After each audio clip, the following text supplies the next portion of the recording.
sometime today would be great, you know?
Login to continue.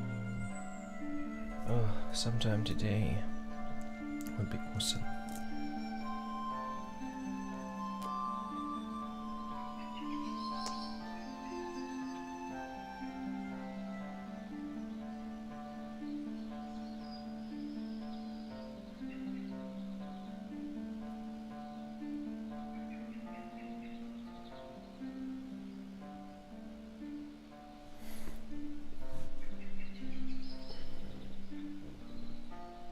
Hey, thanks for joining me today. I'm afraid I can't really see the chat yet. I forgot to load it up beforehand, and yeah, it takes so long to load. So please bear with me, and I'll get a chat up sometime today, I hope.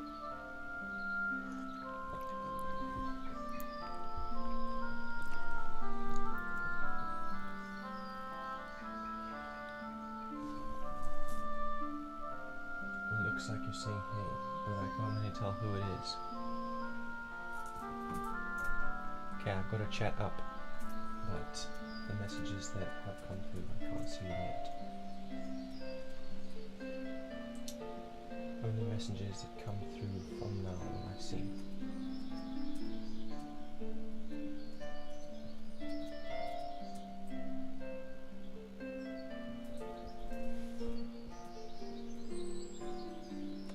Jelly Boy Fresh, you seem chill as fuck. What are you up to on here? So today I'm doing tarot readings. Thank you though. Chill as fuck. Love that. Yeah, I do a whole bunch of shit here though, like everything mystic, remote healing, spellcasting, water scrying. Yeah, a whole bunch of different shit. But today we're doing tarot. Sundays and Fridays and Sundays, like for tarot divination. And as you can see, there's like a raffle going on. Maybe you saw that in the title. Maybe you saw the tarot for solar thingamajig. Maybe you see this like prompt on top of the screen here. Basically, it's a raffle for a tarot deck. Exciting stuff. $10 donation will get you into the queue, and basically all of the proceeds are going towards taking this stream, this channel, off grid. Solar powered. You know, we're almost there. We've got gravity fed water, we've got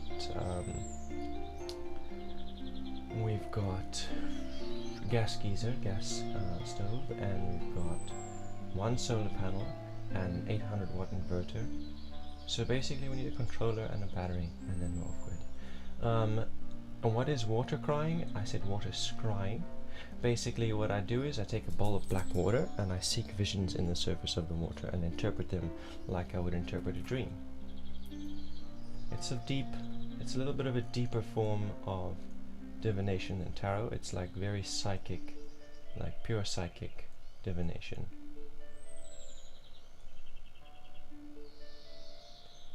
Am I building an Earthship? I guess I am.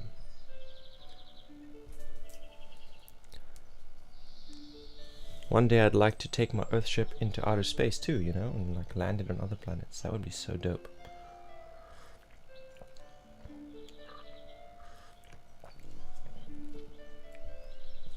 But tell me more about what an Earthship is, because like I don't really know what an Earthship is.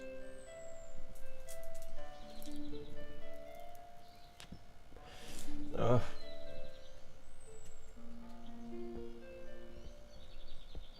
Yeah, the readings are for free, for certain. And thank you for your recognition. I seem pretty knowledgeable. I'm knowledgeable on some topics. On other topics, I know jack shit.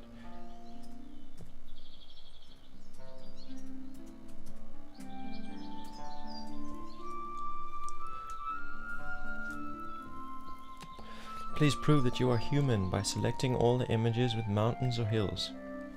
Okay. Don't tell them, shh, but I'm not human. Sacrificed my mortality a long time ago. Yeah, self-sustaining off-grid housing situation, that's exactly what I'm doing. I actually didn't even mention, but we've got like a chicken farm, and it's a pig farm and chicken farm, so there's meat, and there's a big garden. So basically for the last week, we have only been eating our own produce. It's like a tiny house, but also a tiny farm. So my house is not so tiny, it's like a 3-bedroom house. And my farm is also not so tiny, it's like 9.5 hectares. But I get you.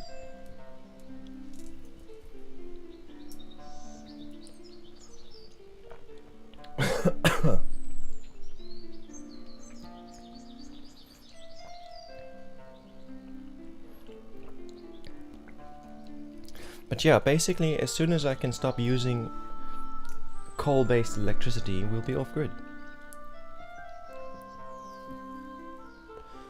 For that, all I need is a battery, a deep cycle battery, and I don't even need a charge controller. A simple switch is good enough, you know? Just switch it on, charge the battery, switch it off.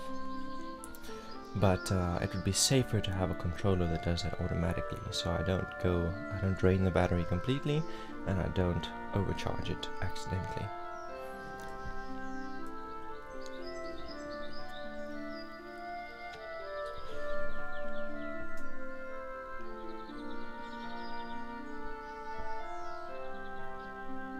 But yeah, if you want a reading, just let me know, and we'll do that. Shivi says, hi, just here to meet you, hope you're doing well. Thank you, Shivi, I'm doing okay. Yeah, doing well, I think. When I look at the world around me and the space around me, I realize that I'm doing pretty good. So thank you very much, hope you are too. Jenny Boy Fresh wants to know about having a general reading. Want to know what I should be in for in April. That's great, you know, that's perfect. That's exactly how it should work. Yeah, you should come here on a Wednesday and I'll help you manifest whatever you want to have happen to you in April. Like, so you come once a month for manifestation and healing. So if you've got any issues and you want like some help getting through them, psychological, physical, whatever it might be. And then I'll do some deep black water scrying for you, and yeah, then every week following that, thanks for the follow, every week following that you come back and you like get a little tarot reading, just to see what progress your spells are making and what you might have missed out on, opportunities that you could get hold of. So basically, yeah, that's what I'm going to do for you now, is I'm going to draw a 3-card spread, and we're going to look at what opportunities might be available for you in your present and coming up on the horizon in April. Shivi wants to know, when am I going for the Vipassana retreat? So that is scheduled from the 13th of this month. I have a little bit of a problem with that though. I don't really have transport to get there. They have lift clubs, and so we were counting on the lift clubs because, you know, this place is full of hippies who go on these kinds of retreats, but they all just came back from one, and no one is going to this one that I am planning to go to, so it kind of looks like I'm not going to be able to get a lift there, and I can't really afford bus tickets, not since I bought all that solar equipment. But we'll see, you know, maybe the universe makes a way. If the universe doesn't make a way, then I know it wasn't meant to happen this month.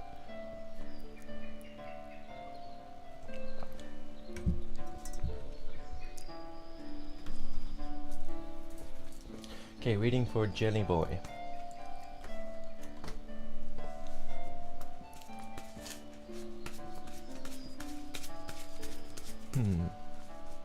Establishing connection, attempt 1 of 3.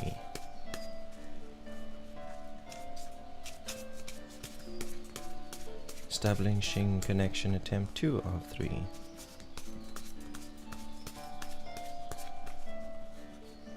Connection established. What opportunities are on the horizon for Jelly Boy this month?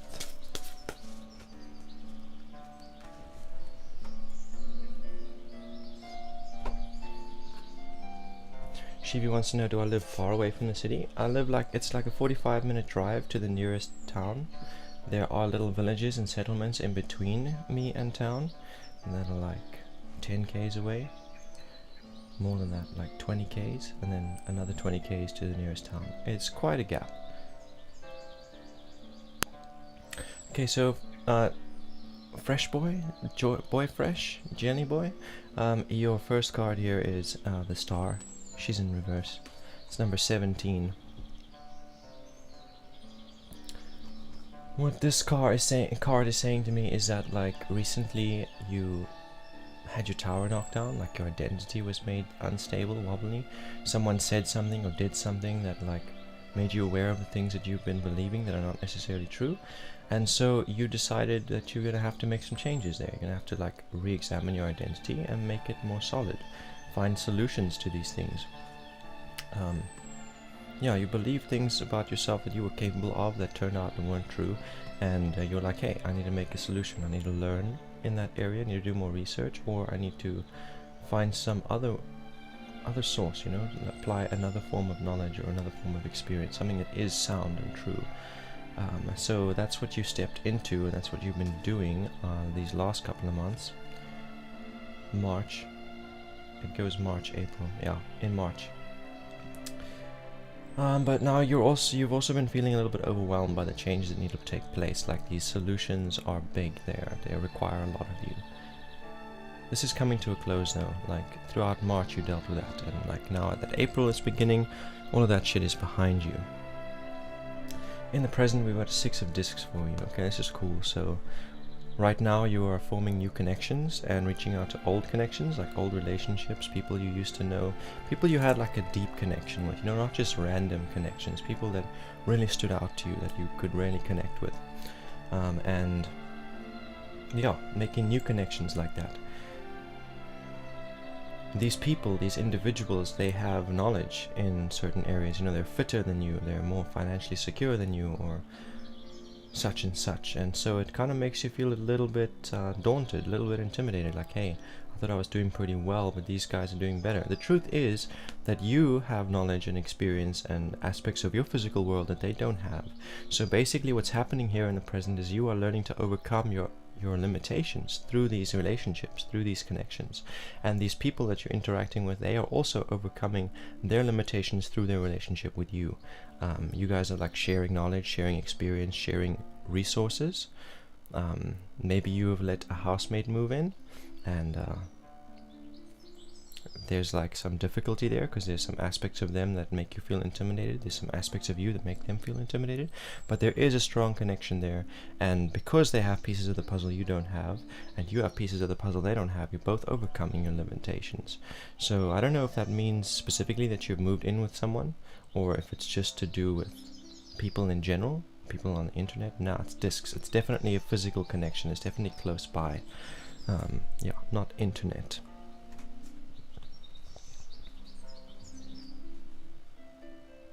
Future interval is Knight of Swords, and he's in reverse. So basically what April holds for you, what's up on the horizon for you, is like a rebirth in your purpose and rebirth in your goals. Things that you have been wanting to learn about, that's going to change completely. You're going to find there's going to be opportunities for expanding your knowledge and expanding your experience. It's also going to require that whatever you have, where your focus has been, you have to take your focus away from that and apply it to the new opportunities that come up. That's kind of what this card is saying. It's also not something you're gonna, like right now you're very much happy with what you've been focusing on. Like this, what you're focusing on seems priority, but there's going to be events and opportunities that show themselves in April that are potentially have more abundance and more prosperity than what you have been focusing on. So yeah, it's like if this card is the right way around, you get to a point you're like, hey, these things I've been learning about, they're not serving me. These things I've been focusing on are not serving me. I think I need to choose other things. If the card is the wrong way around, well, wrong way around is not the right word. There's no right or wrong. If it's upside down, it's like the universe is forcing it on you. It's like saying, hey, what you have been doing, it's great and all, but this is better. Come over here. That's what's going to happen for you in April. Thank you for your recognition. I've been reading tarot for years. And yeah, that's your reading. Who's up next? Shivi? Nah, Shivi just came to say hi. We got Gopika Carol, God's abundant blessings, who wants a reading. So Gopika, you can let me know what your question is, or if you want a general reading, and I can go ahead and do that for you. By the way, thank you Jelly Boy Fresh for joining me today and letting me share of the value that I have here.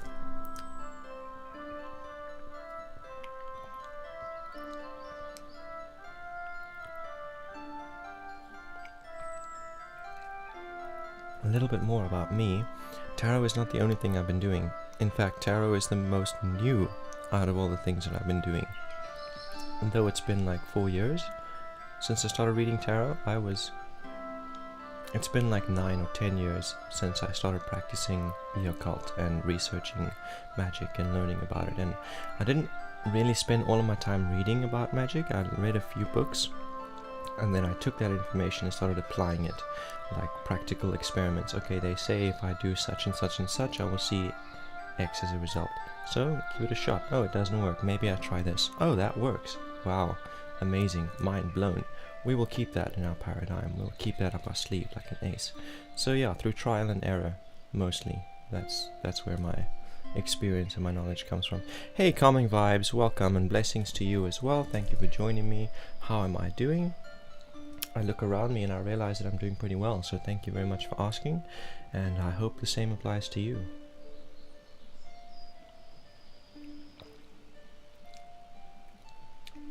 Jelly Boy Fresh. Thank you. I look forward to seeing you here again. And yeah, thank you very much for the follow and for the view, and yeah, see you soon. Maybe you'll stick around, maybe you've got other things you need to do. Doesn't matter. Thanks for joining.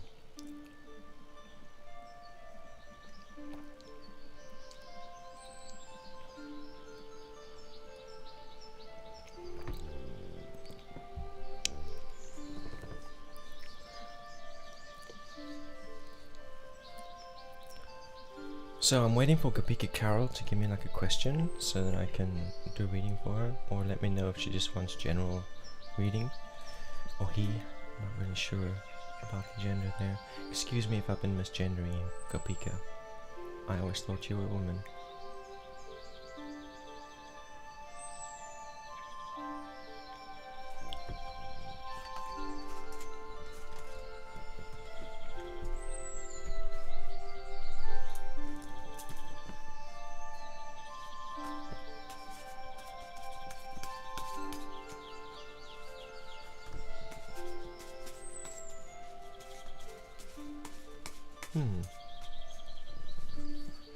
Nothing?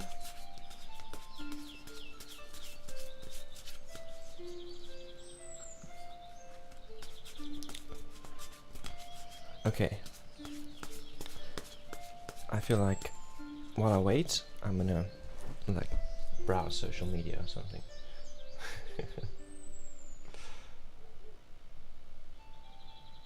Because it seems like I got a bunch of notifications on Facebook.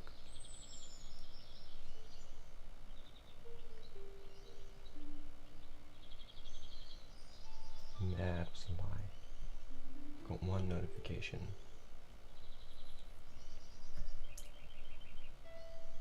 Calming Vibes wants to know what's going to happen in love life soon. So, God's abundant blessings, last chance to give me your question.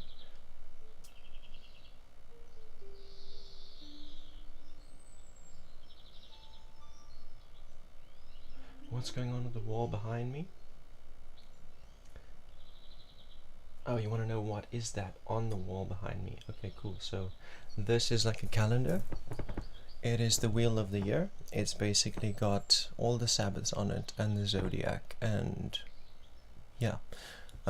We are somewhere over here with Mabon, 20th, 23rd of March. Next thing is going to be Samhain on the 1st of March. So this is the reverse, like in the northern hemisphere where most of you guys are, this thing is the other way around.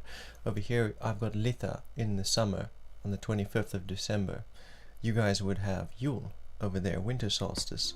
But I've got winter solstice over here, June, 24th of June. Yeah, because the southern hemisphere, everything's backwards. Even the zodiac is backwards. And this over here is a fetish. It's like an enchantment.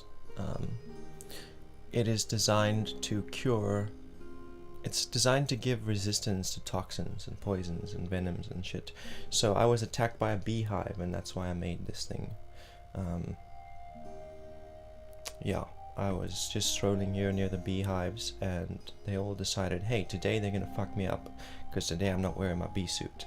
And so they did. I had like 10 or 20 bees stung me all over the neck here. And yeah, so I came back and I started creating this enchanted fetish to resist the effects of their poison, and it kind of worked. I didn't get any swelling, only a bit of itchiness.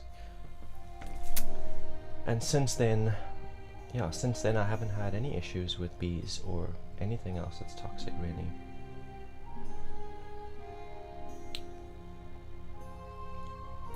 And I see that Elisa Manzini has arrived. Feeling stuck, was working on myself, and at a choice point I chose wrong and something collapsed physically. Will I be able to rewind, undo the choice, and go back to my alignment? Advice, thank you in advance. Cool. I will read for you, but first we got Calming Vibes, and then Tarot Justice. Welcome back. It's been a long time since I saw your name here in the chat. You would like a reading on what you need to focus on now. Awesome. So yeah, we've got Calming Vibes, and then we've got Elisa Manzini, and then Tarot Justice, and that's how the queue looks right now.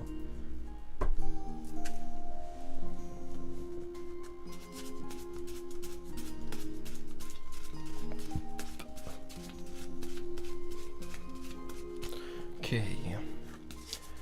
Establishing connection, calming vibes.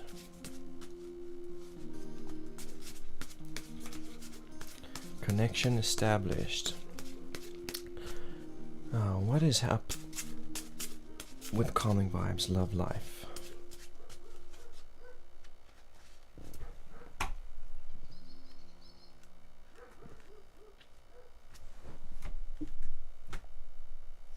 Okay, turning these cards around. Let's see. Oh, we have the devil in reverse here. I'm sure you know what the devil means, but let me tell you what it's saying to me. Cool, Kapiku Carol, I add you back to the queue. Basically, this is saying that in past relationships, in a relationship up until now, there's been resistance, there's been arguments, there's been fights.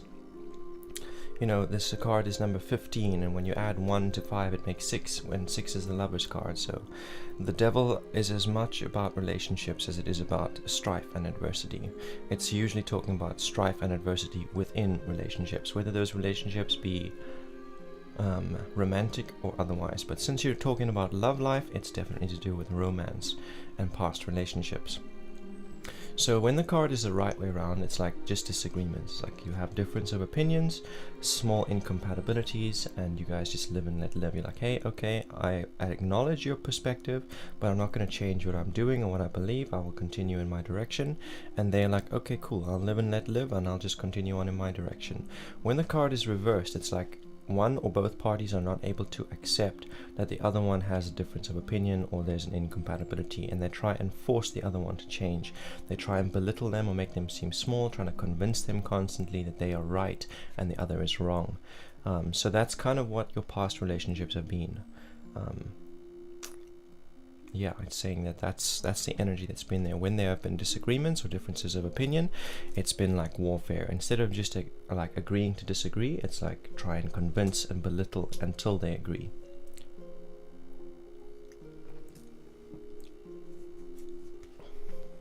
Present interval is a 9 of Cups. This is a nice card. It talks about evolving emotions, like lots of strong emotions reaching their peaking point. And the card is the right way around. So when this happens, because it's busy happening for you in the present, you're getting these like waves of strong emotions, both positive and negative, particularly with regards to past relationships and the prospect of new relationships on the horizon. So when these feelings come up, then you like stop for a moment. You're like, hey, what is the root of that? Why do I feel that way? And then it makes you reflect, and you look back on the past and when you've felt things like this, or what kind of events could be triggering this for you, what memories, what are you seeing in the present that's reminding you of something that's happened that's making you feel this way, or what are you reading that is making you so excited for the prospect of a coming relationship. That self-reflection is healthy because it allows you to acknowledge mistakes you've made in the past, like where you've allowed negative emotions to dictate your actions, particularly when it comes to relationships. So if someone you've been in a romance with says or does something that triggers like a vengeful response in you, and then you allowed that vengeance to dictate spiteful action or spiteful words, then you can acknowledge that and you can avoid doing that in the future. You can find some other way to express your emotions. The way to do that would be through creativity. Emotions and creativity go hand in hand. So even if you're experiencing a very difficult emotion, it is healthier to express it through an art form, like to draw a picture, even if it's a dark, gross picture. Write a letter, even if it's written as if you were talking to the person who's triggered you, but writing that down instead of like getting vengeful with them, much healthier. And then also on the other side of the spectrum, recognizing where you've done well with your emotions, where you have expressed them in healthy ways, where you've been able to transmute difficult things into positive things, and also where you've allowed positive experiences to bring about more abundance in relationships, so that you can reapply those methods, those healthy methods that brought about success and breakthrough. So allow these emotions you're feeling to send you into reflecting on past and how you can do better going forward in the new relationship, in upcoming relationships. So what is on the horizon? Number 2, or the priestess. So this is talking about potential opportunity for romance, for healthy romance and positive love experience. That's on the horizon for you. It is happening soon. You're asking me, is it soon? So there are going to be people that you have known already, people you know. Among them there is opportunity for love. People that you're about to meet, among them there's going to be opportunities for love. And this card is basically saying to you that it's going to take time to reach the fullness of that, to reach the romantic aspect. It's going to start out as a basic connection. It's going to start out as friends. And you've got to seize the opportunity. If you feel a connection with someone, you need to follow that connection. It's not just going to immediately turn into romance and love. You're going to have to commit to it and invest of your time and energy into the relationship as it blossoms and blooms like a flower. And yeah.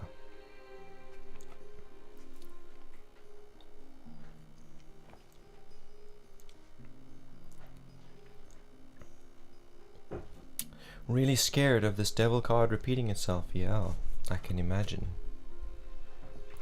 I can imagine.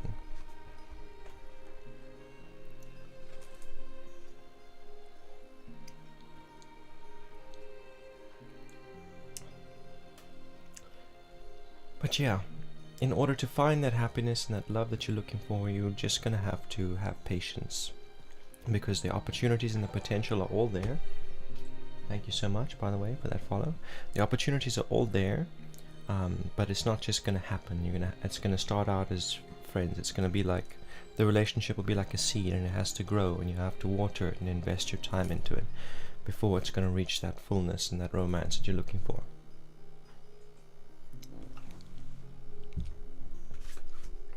Okay, so who was up after Calming Vibes? Elisa Manzini.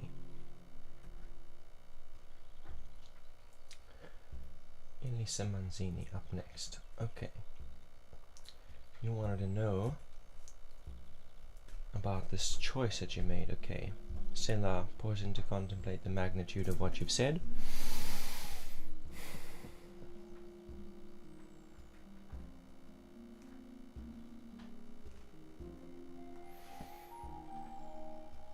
Okay, so I see a chariot in reverse. You had a chariot card and you chose something that you shouldn't have been choosing. You should have stuck with what you had been doing instead of choosing something else. And yeah, so everything that you had been investing into that work, into that period of self-work, got lost. It collapsed. Because it's like you went back to the starting point. So will you be able to rewind and undo the choice that you made and go back to my alignment? You cannot rewind, you cannot undo the choice that you made, but you can recommit to it and you can start again. Now we will ask the tarot for more advice.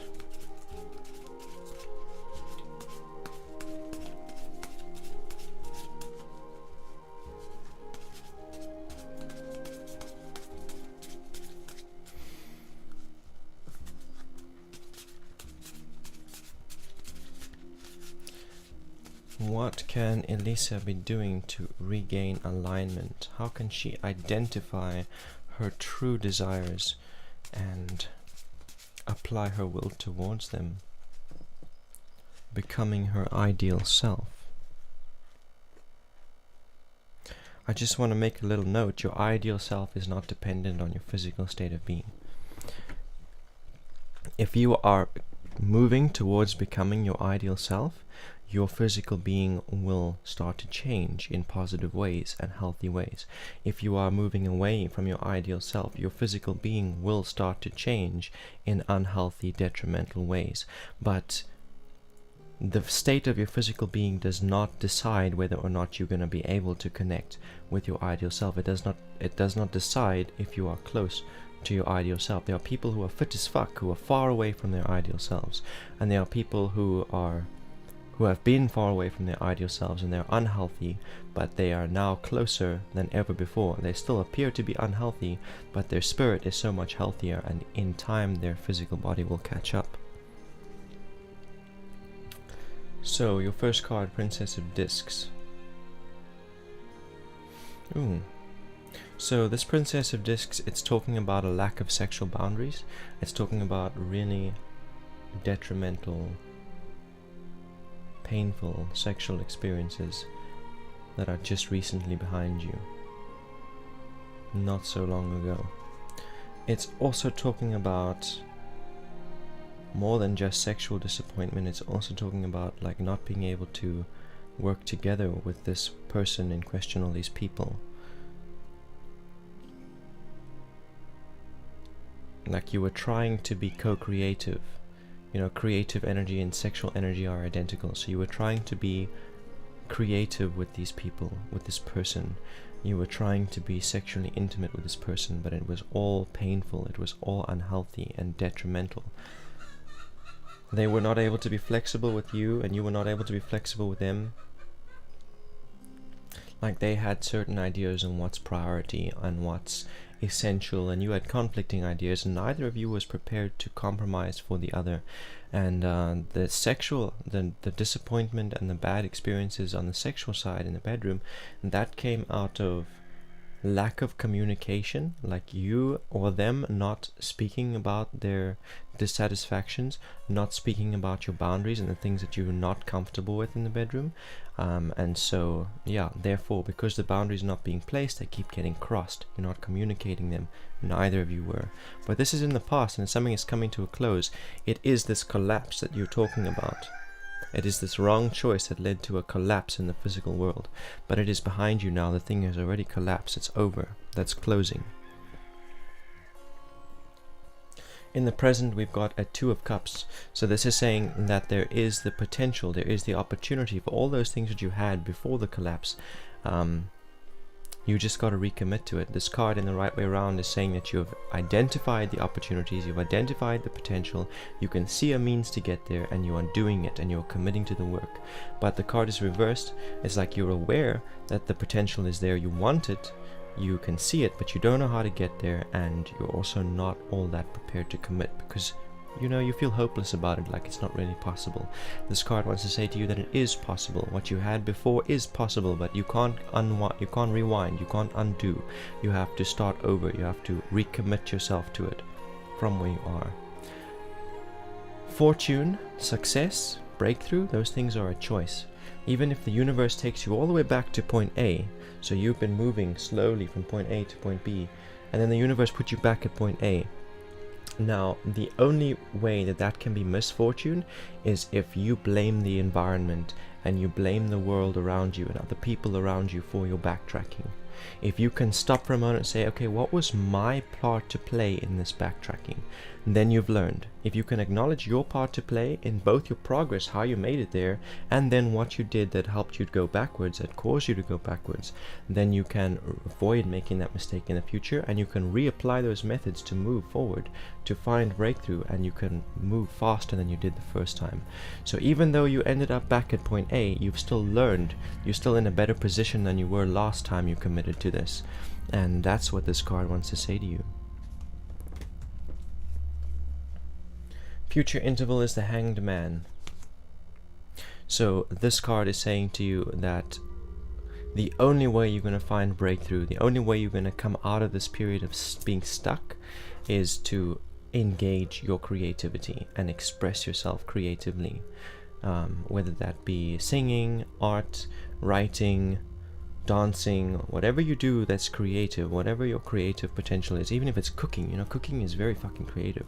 But this is saying that the only way you're going to find breakthrough and the only way you're going to find fulfillment is to engage your creativity. Otherwise you're going to stay in that place of feeling stuck. That's the Hanged Man position, where you're stuck. It's like you're pinned, and you've put yourself here deliberately. And the reason you put yourself here was because you needed to make a breakthrough. You were not finding breakthrough with what you were doing, so you kind of put yourself in this stuck position that was uncomfortable, that was unpleasant, in order to give yourself the motivation to make the breakthrough. Because where you were was too comfortable to engage your potential. Here it's uncomfortable, so it kind of like pushes you to make a breakthrough. It pushes you to engage your potential and express your creativity. So that's what this card is saying to you. Your breakthrough is within the expression of your creativity. And that's what you're going to be spending this April doing, is finding ways to express yourself creatively so you can make that breakthrough. And that's your reading.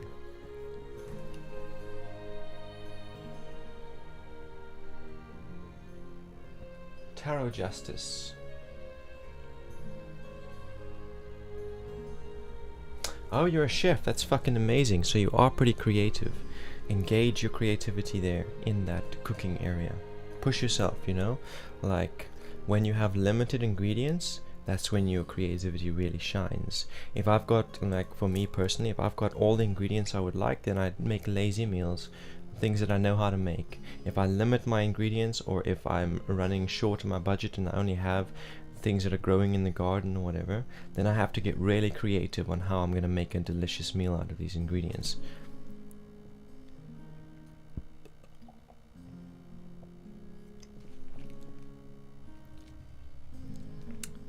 It's very uncomfortable. I thank you profoundly for this, because you got the point. I'm really moved. Thank you. Thank you for your recognition, and you are most welcome.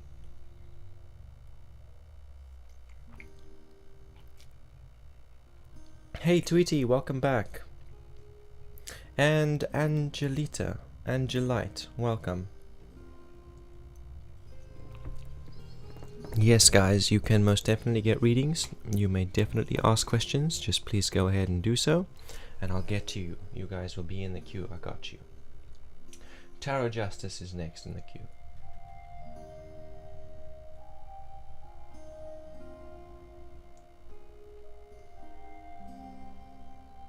Awesome. Thank you for confirming that you are here.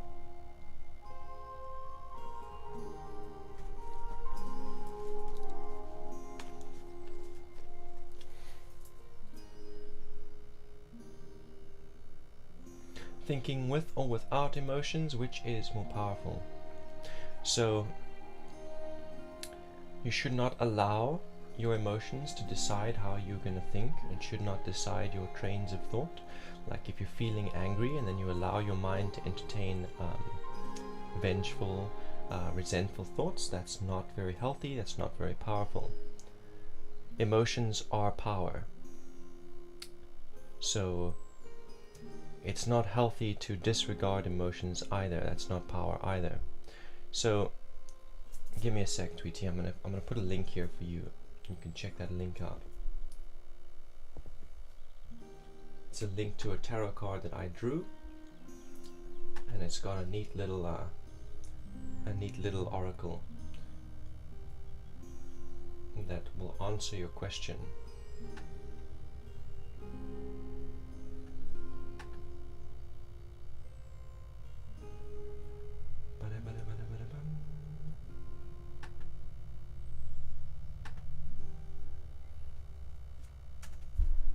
Here it comes. Hey Jen. Okay, so basically, communicate your emotions with subtlety and grace, even when they stir the dragon in the depths of your flesh. That is power. That is authority. You can take those emotions and direct them into your will, into accomplishing the things that you desire. Instead of allowing those emotions to dictate your course of action or your train of thought, you can choose to let that emotion fuel the train of thought of your choosing. You can let that emotion fuel the goals of your choosing. That is power, regardless of what those emotions are.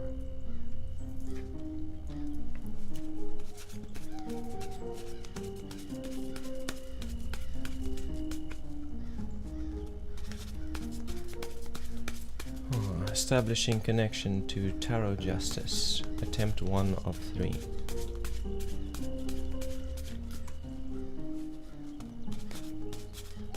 Establishing connection, attempt 2 of 3.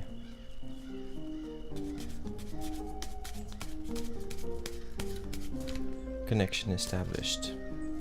Where should Tarot Justice be focusing her energy, directing her focus?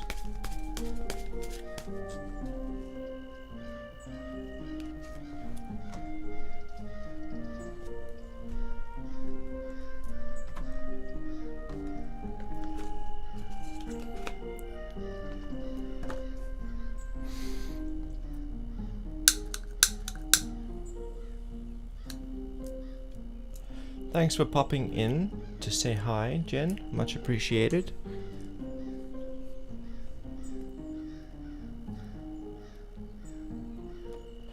Okay, so Tarot Justice, I've got the 7 of Cups in reverse for you here.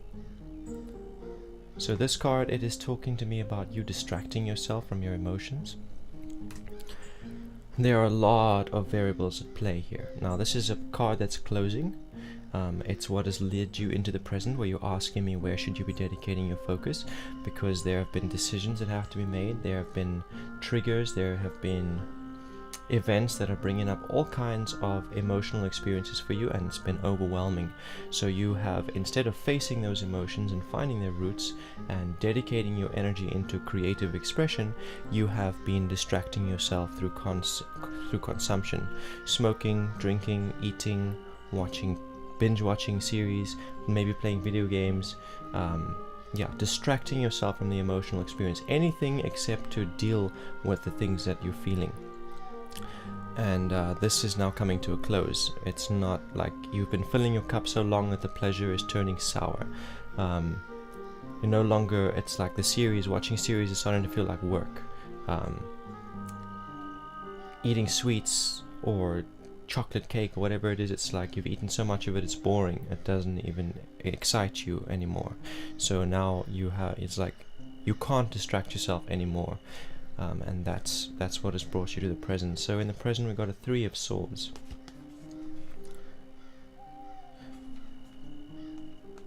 And the first thing that's coming up for me in this card, 3 of Swords, is saying that you are identifying what is required of you. It's like you can see what your goals are, what your outcome looks like, and you can see what kind of responsibility that outcome puts on you.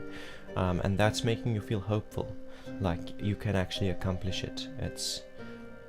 You know now what's required of you, and you are prepared to step up and fulfill those responsibilities. And by doing so, you get closer to your to your dreams, you get closer to your outcome. It's specifically to do with focus, developing your focus, setting up structure, routine. That's where you should be dedicating your focus right now, is establishing a routine, getting your priorities in order. So you have this goal in mind, so what is most important on the list of things to do towards that goal and that outcome? Establishing that structure and then disciplining yourself to stay consistent with that structure. Also keeping in mind flexibility, because there will always be events, unforeseen events and circumstances that get in the way of you and your to-do list. And when that happens, you want to just be flexible. You want to take the things that are less of lower priority and take them off the schedule for the day, move them to other days in the week. Take the things that are higher priorities and just move them around that unforeseen event, either before or after, being flexible.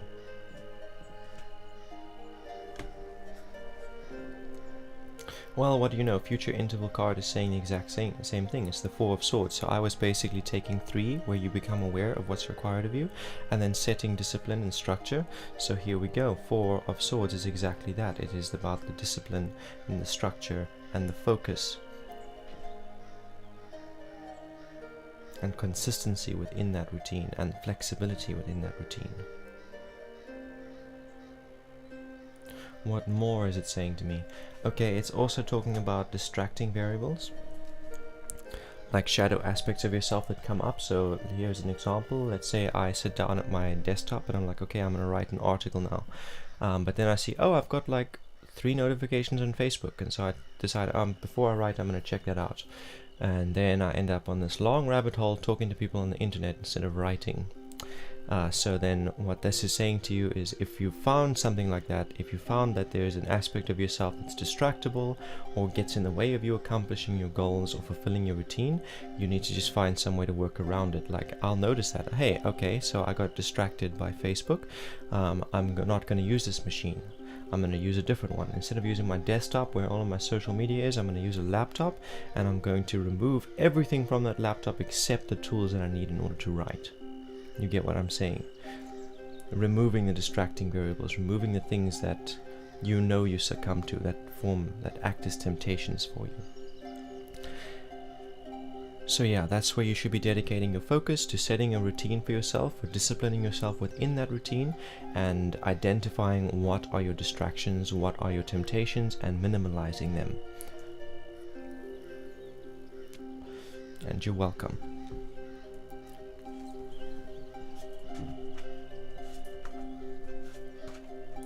Angelite, that reading was for Tarot Justice. I'm sure I did say that multiple times, but anyway.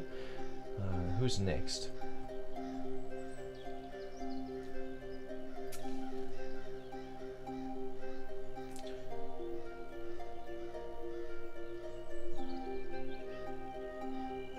Okay, so Tarot Justice, then we had Gopiki Carol.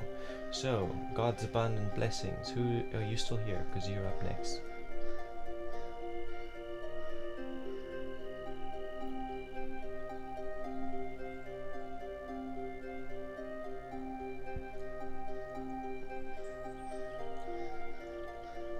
So Tweet, did you get some value out of that link that I sent you, that Ace of Cups that I sent you?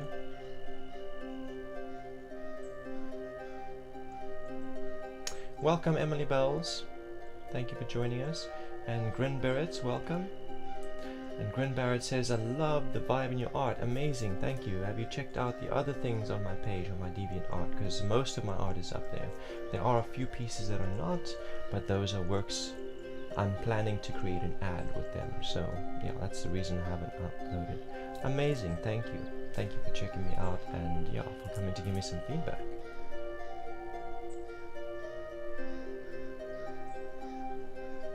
Yeah, I'm going to create like a video time-lapse ad of me drawing portraits, and I'm going to use it as an advert for that service. Like, let people know that I'm prepared to like make little NFT profile pictures and shit.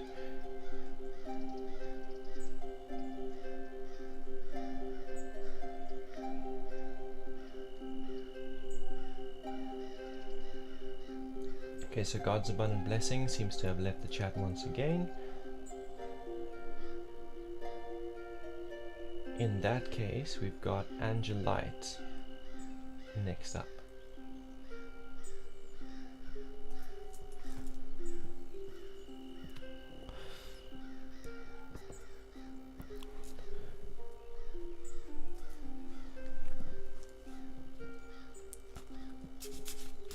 Will I have... Oh, there, God's Abundant Blessings is here. Okay, my mistake. Sorry, I missed you. We'll be doing your reading, and then Angelite is after Gopika Carol. Cool.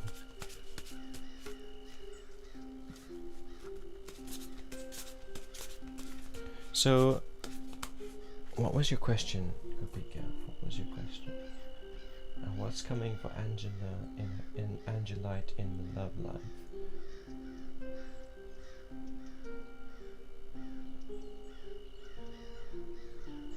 What do the angels want me to know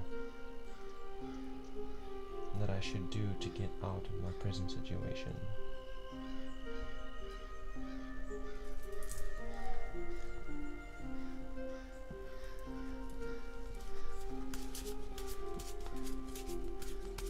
Connection established.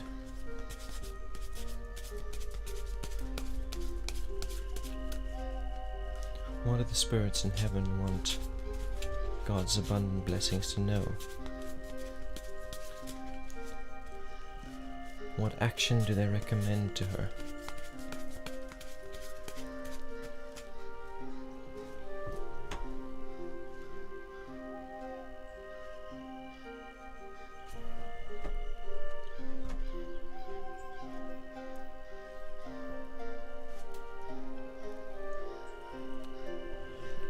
Prince of Cups in the position of your past. So they're kind of saying to you, you have had to make breakthroughs already. You've been in similar situations in the past, and you had to find ways to make breakthroughs and overcome. And you did, successfully. You were able to use your emotional experience as a motivator. Whether those emotions were pleasant or unpleasant, you were able to use them as a driving force.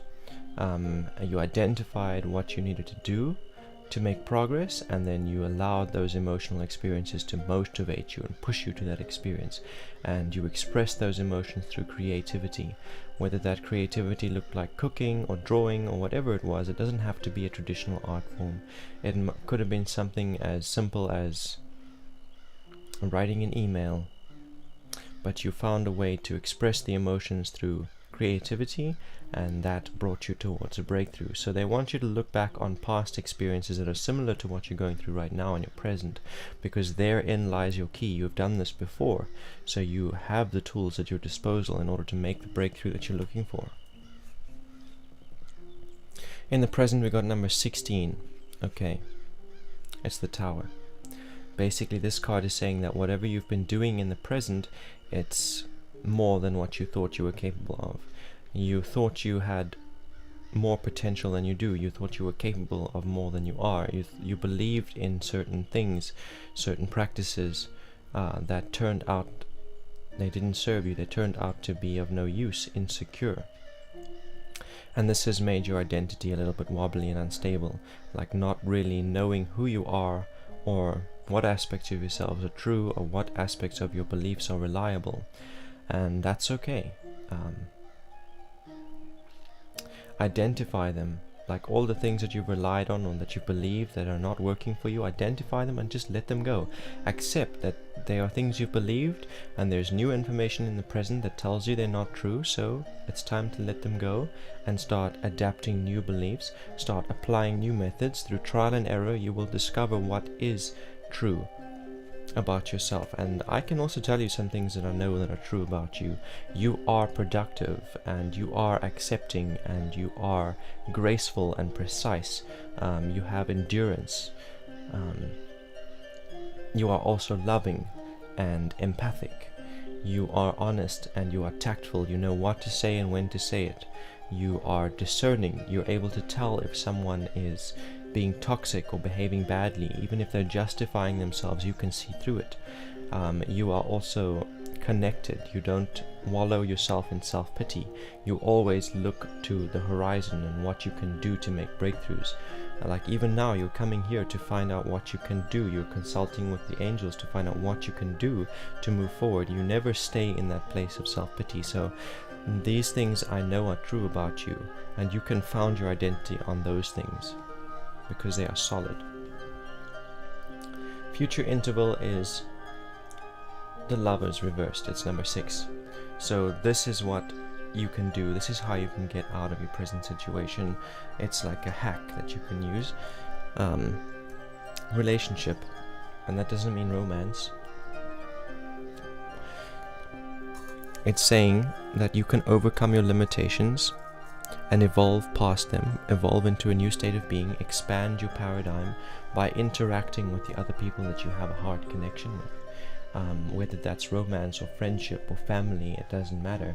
The people that you are connected with deeply, talk to them, interact with them, work together with them, because they have perceptions that you don't have. They have experiences that you don't have, and vice versa. You have knowledge and experiences and tools that they don't have, so you can help them evolve, and they can help you evolve if you guys start interacting more and working together more and opening up. You talk about what you're going through, and they talk about what they're going through, and through your example and through your experiences they learn about their present, and through their example and their experiences they learn about your present. Now this is going to be painful, it's going to be difficult, because they're going to make you aware of things you don't want to acknowledge about yourself, and you're going to make them aware of things that they don't want to acknowledge about themselves. But acknowledge them, because if you don't, it's going to lead to another one of these, and this is a painful experience to go through. This is not something that we want to go through very often. It's necessary. Every once in a while we need to deconstruct our ego and find what aspects of it are false, what aspects of the things we believe are not true, what about our identity is insecure. We need to identify those things so that we can take those insecurities out and put stronger foundation stones in its place. But yeah, acknowledge those things, even if it's painful to acknowledge, because yeah, otherwise this gets turned upside down, and when it's turned upside down, it's devastating. It's like injury. It's like an emotional injury. But yeah, how can you move forward? How can you get out of the present situation? By interacting with other people that you have a close connection to. That will expand your potential, it'll expand your opportunities. It'll give you a lot more to work with, in essence. You are powerful alone. You are even more powerful when you work together with others who are also powerful. And that's your reading, Gopika.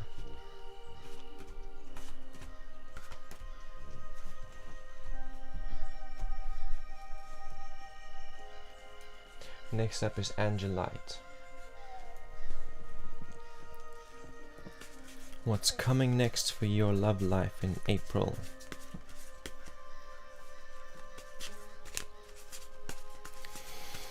I kind of feel like you already know. You already have an idea. And you're asking me because you don't want it to be the way that you've seen it. You're hoping that it's going to be something else.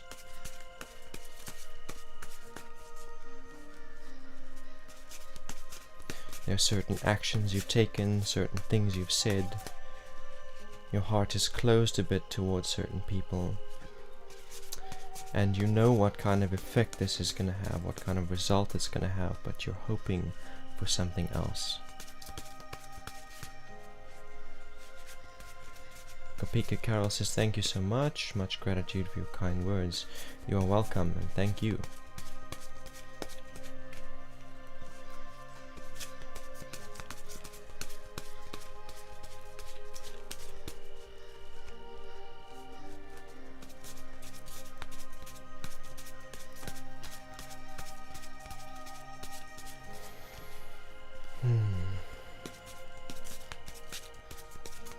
What advice do the spirits have for Angelite regarding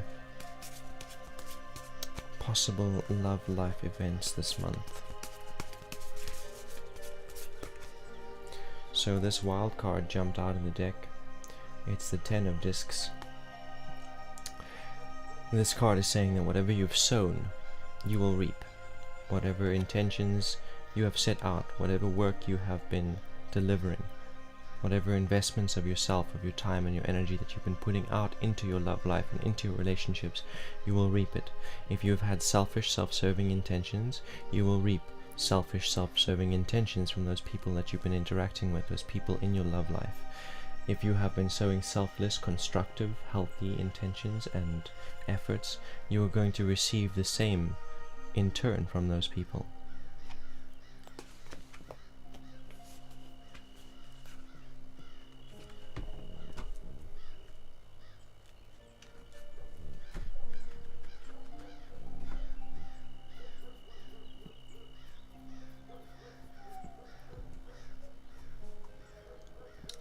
Past interval number 12, the Hanged Man.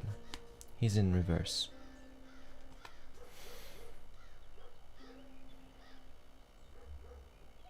So this card is kind of saying to me that in your past relationships you have kind of felt like you were suffering. Like the relationship put pressure on you, made you stagnant, you felt trapped, you felt like you were enduring the relationship, and that's how you chose to tackle it. And this card is saying that you had the opportunity to turn things around at any point, because you put yourself there. You can take yourself out by engaging your potential, by engaging your creativity and expressing yourself. But you didn't. Instead, you chose to just continue to endure, hoping that something would change, not realizing that you had to make a change on the inside before anything else would change. And yeah, the card is showing you this and saying be aware of it, otherwise it's going to be the same. April's going to be the same. May is going to be the same. Every month is just going to be the same. You enduring endlessly through your relationship and through your love life until you make a change. Like you're waiting for the environment to change. You're waiting for the people to change instead of changing here. Like, it's like the student asks his teacher, what does self-work mean? What does it look like? And the teacher says to him, self-work is when you decide to stop waiting for others to change, and you change yourself on the inside. Yes, Angelite, this is your reading. Prince of Wands in the present. Okay, so the Prince of Wands in reverse in the present. So I saw a meme, which is a perfect example of this energy, that says, every dead body on Mount Everest was once a highly motivated mountain climber. So, yeah, maybe calm down. This card is saying that you have so much motivation, so much passion, and you're allowing it to put you in detrimental situations, in painful, unhealthy, toxic situations.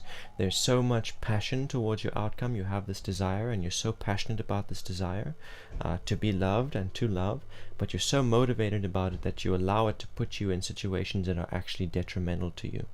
And yeah, this card is showing itself saying maybe chill a little bit, maybe apply more critical thought and critical analysis to situations, instead of just going there because it looks like it can bring you closer to what you want and you want it so badly. Rather say, okay, what is the risk involved in taking that course of action? I'm motivated, I want this, and that looks like it can bring it to me, but what's the risk involved? Maybe there's another course of action that has less risk and is less dangerous for my emotional being, for my spiritual being, and for my physical being.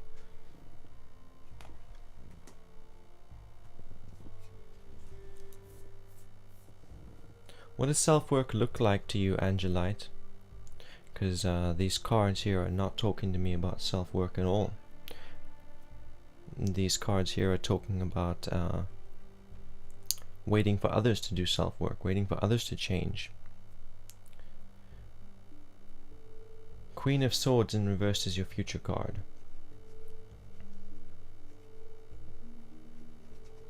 So this card talks about expectations. It's saying that your expectations regarding your love life lead to repeated disappointment. You have like this certain expectation of how your love life is going to look and what relationships are going to look like, how they're going to play out, how they're going to happen. And that expectation leads to disappointment time and time again. You got to let go of any expectation, any attachment to outcome or result. The universe will give you your heart's desires in ways that you can't even imagine. So if you're attached to a certain way, if you're expecting the universe to give you a relationship in a certain way, or for your partner to be a certain kind of individual, then you're going to miss out. You're going to miss all of the value that the universe actually has to give you, because you're waiting for it to happen a certain way. So this card is encouraging you to let go of expectations. Meditation, that's great form of self-work. Cutting out people that no longer serve your energy. I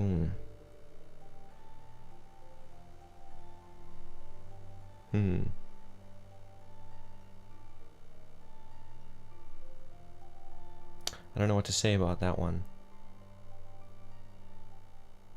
I don't cut people out.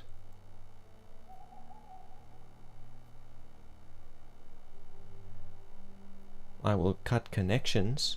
I will stop investing into relationships. If I am putting out energy into a relationship and it's not being returned, I will stop putting out energy there. If they value the relationship, they will start returning. They will start reflecting what I'm investing, the energy that I'm putting out. They will start reflecting it. If they do not value our relationship, they will not return any investments, and then it will fall away of its own accord.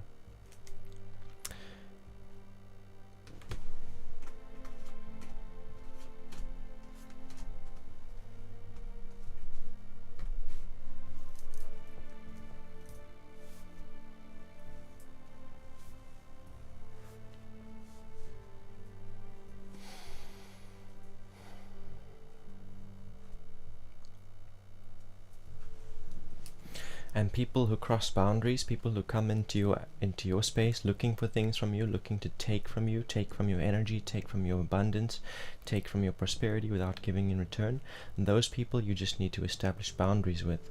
And a boundary is something that you cannot cross. So a lot of people talk about setting boundaries, but that doesn't really work. If you just communicate boundaries and they choose not to respect the boundary, then what? Then what you got to do is make it impossible for them to cross the boundary. That is an effective boundary. So here's an example. I had housemates living with me, and when I'm trying to stream, they are streaming video, streaming audio, taking up all of the bandwidth so that I keep getting disconnected from my stream. And so I communicate that boundary and I say, hey, that's not cool, please don't do it. But then at the same time, I also take the cable from the modem and plug it directly into my machine. I take the cable out of the modem, and plug it directly into my machine. So now there's no Wi-Fi for them. They can no longer use the internet while I'm streaming. You get what I'm saying? You've got to take away their ability to cross your boundaries.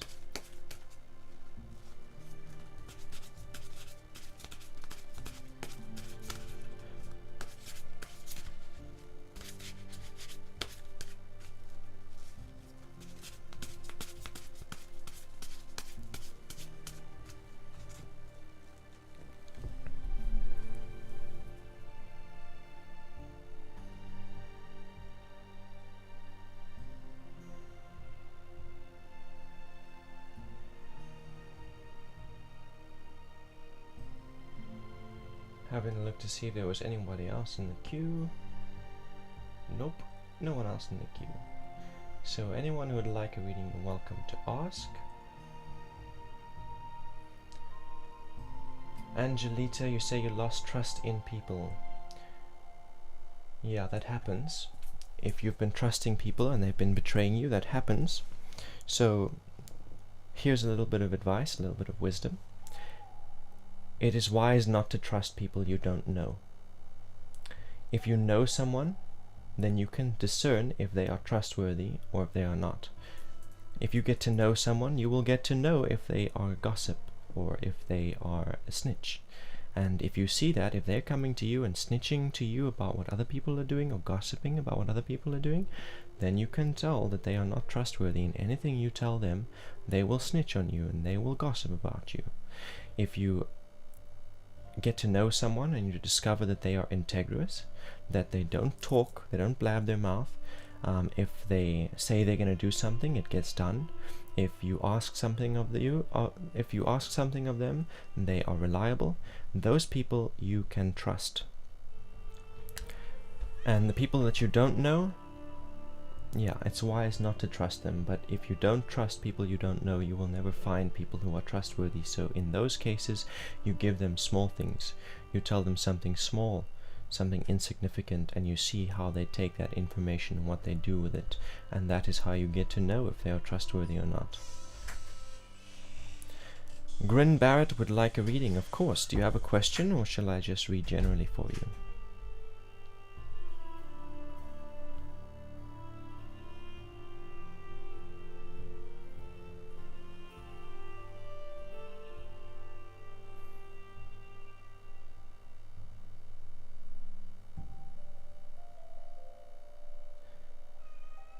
Kanupriya Gupta, I got you. You're in the queue. Let me know what question you got, if you want general. Of course, Emily, I got you. You're in the queue. So let me know what your question is going to be, so I can do that reading for you. But we got Gren Barrett next, and then Kanupriya, and then Emily Bells. Generally will be great, but maybe with a focus on my shadow work, which I have been deep in, and it feels it's sorted out. So shadow work is never sorted out, by the way. As you experience a trigger, something that takes you back, something that brings the parts of yourself that you reject to the surface, and then you do shadow work regarding that aspect of yourself. But this will always keep happening. Every minute that you live, you will be learning new things, you will take new actions, and new shadows will be created. So yeah, it's a forever job. It's something that's just part of life, that when you do experience a moment or an event or a conversation that triggers something or exposes something you didn't want to acknowledge, that's when you do shadow work. And it doesn't have to take very long. The more you do it, the easier it gets, and you can transmute your shadow pretty quickly as time goes by.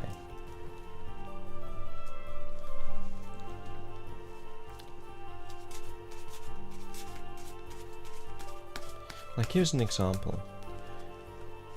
Let's say you're having a conversation with someone and they step on an insecurity, something about yourself that you're ashamed of. And they're doing this deliberately because they're feeling resentful. And in that moment when they do it, you feel that resentment bounce off your heart, and it inspires you to say something spiteful because you've been triggered. To do that, you just send that back, and that resentment just keeps bouncing back and forth. And it's like gets passive aggressive, and it can then explode into actual physical aggression. But you can choose, when you feel that thing to bounce on you, you can acknowledge your shadow, the thing you're ashamed of, and the thing you're suppressing. You can say it out loud and say, yes, I'm aware of that. And then say something constructive to them, point out something that's true about them, something that is positive about them, and immediately you transmute that resentment into compassion and understanding, and then you reflect that back to them. So instead of sending the resentment back, you're sending compassion back, and it will bounce on them. And yeah, you get what I'm saying.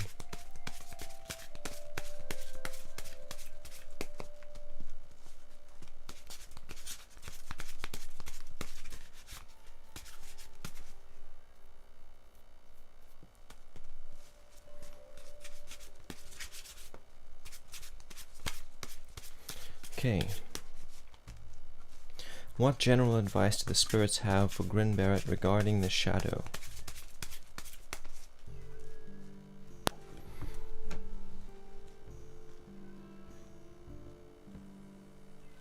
Yes. Yes, it is. I don't know what cultural background you come from. I was born Catholic and raised Christian, so it reminds me of like something that I thought was really odd when I was reading Bible back in those days. The prophets repeat the things they say again and again and again, and I realize it's because like you said, to keep the idea fresh in the mind, to emphasize that this is an important lesson, this is a key to growth and change. That's why they repeat it. Every couple of sentences they say the same thing again.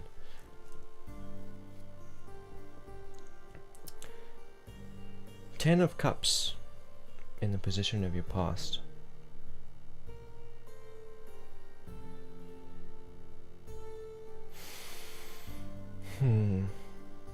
So this is a full emotional expression. If I have to look at an example, it's like, say you've dealt with loss. Okay, so this card is the right way around. It's not talking about loss. It's talking about positive and negative emotional experiences. But let's take loss as an example, like a breakup, particularly loss of a relationship. So when it happens, it hurts, and you continue to go about your life, and you feel every now and then you feel that pain, and it just gets worse. Every now and then you feel that pain, and it's like more intense than the last, and it's evolving. It's, you know, it's going to reach a breaking point, and that would be the Nine of Cups.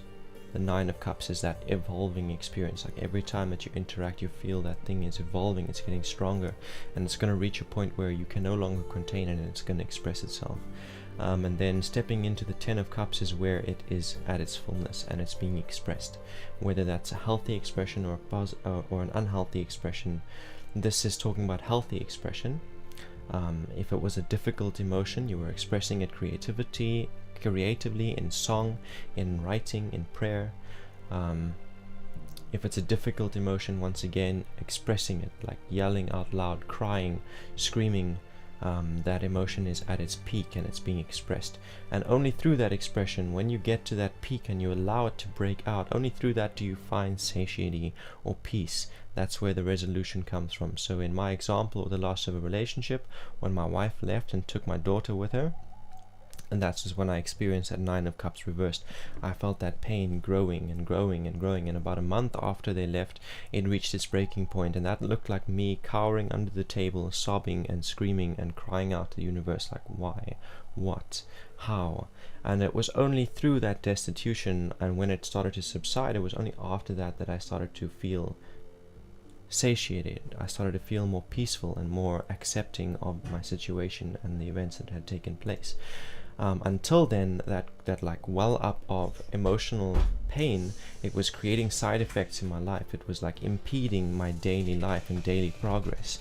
And once it had expressed itself, then yeah, my life started to regain its balance, and I started to grow again, started to make progress. So this is talking about both the positive and negative expression of difficult and powerful emotions that you were experiencing. And they kept coming up, and eventually they reached a point where you expressed them. Yeah, I feel like you expressed it through prayer, writing, and singing. Both the positive and negative sides of that emotional experience. It's in the past, it brought you a sense of peace, and it is what has brought you into the present. So in the present we've got number 15, the Devil in reverse. And a little dancing. Well done. Amazing. So here in the present we've got the Devil reversed. This card is saying to me that your shadow work, you are diving into the shadow work because there is resistance, there is conflicts of opinion, there's debates going on, there's arguing going on in your relationships, whether those are romantic, whether those are family relationships or friendships.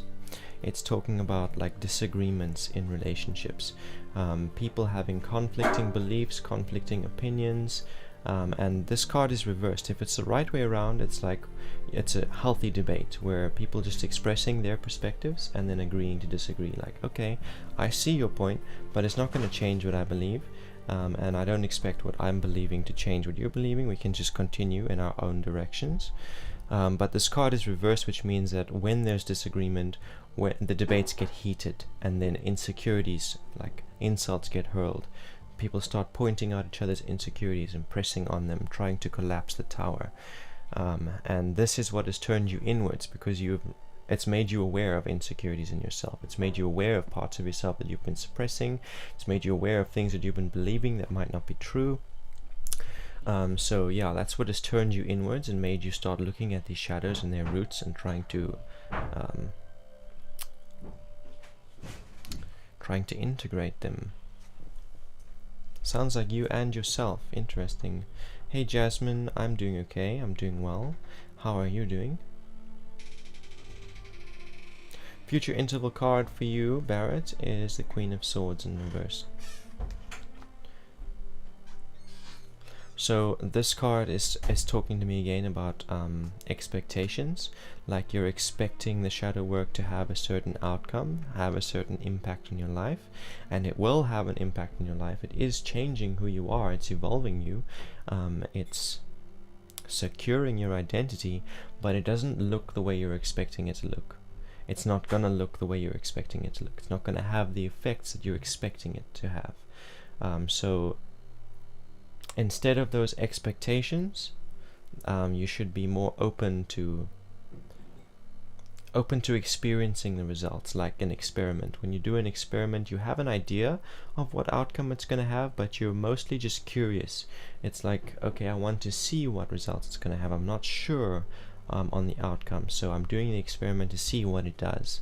If it has a positive outcome, if it has a negative outcome, if it affects the variables I want, or if it affects other variables. You allow for all the possibilities, and that's what this card wants to encourage you, is to turn it around, because this shadow work period for you is very much an experimental experience. So having any kind of expectation for the outcome, if you're expecting it to happen a certain way or have a certain effect, you're going to miss the actual effects that it's having. You're going to overlook them. And yeah, this card just wants to say to you, be more open to all the possibilities, to other possibilities. Yeah, so you don't miss out on the value that you actually receive through it. Expecting certain kinds of value to happen, you might miss out or not notice the value that it does bring to yourself and your relationships.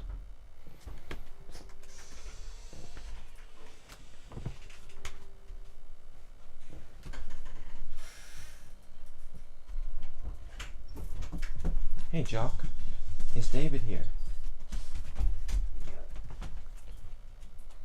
I didn't even think David was coming here today. You're welcome, Grim.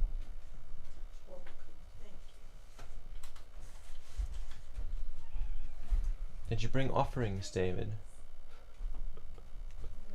No offerings. Oh dear, you better go home. Did Mommy buy you guys papers? No? I didn't ask her to. Yeah. Yeah, I do know your house.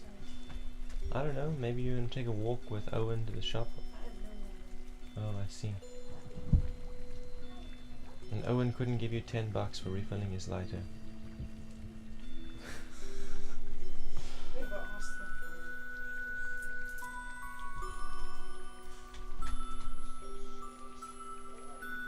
Yes, Grim says, I know when I start to decide what my outcome is, it's like trying to steer a boat in a storm. Yes, well done for that acknowledgement. Kanopriya Gupta. Grim Barrett says, so I appreciate the advice to continue to chill. Amazing. You're welcome, by the way. Jasmine Droga, you're welcome to ask a question. I've got you in the queue though, so no stress. Kanopriya Gupta wants angel messages regarding love life.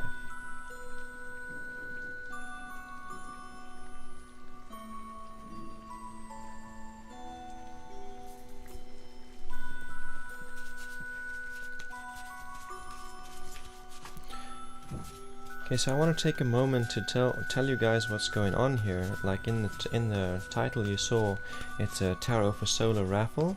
So basically I'm giving away a tarot deck. It's part of a raffle. You can add your name to the jar by sending a $10 donation, and that $10, that donation, goes towards building a solar rig. It goes towards taking this stream off grid, because yeah, any day now my electricity service provider is going to turn off the power, and I'm almost there. You know, I've got a gas geyser and a gas stove and gravity fed water. We've got like chickens and pigs and veggies in the garden. I've got a 250 watt solar panel and an 800 watt inverter. I'm missing a deep cycle battery, a 100 amps per hour deep cycle battery, and a MPPH, I think, solar power controller. Those things I still need, and yeah, much appreciation for any help you guys can give. And the raffle is a bit of incentive.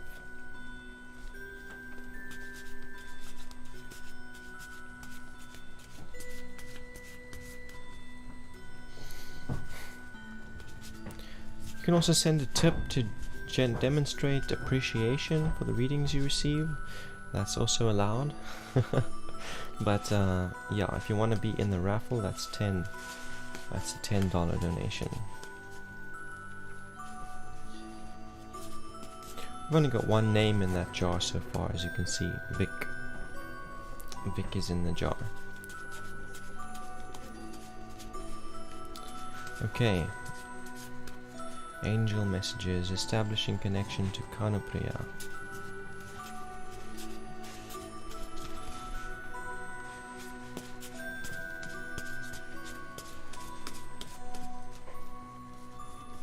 Connection established.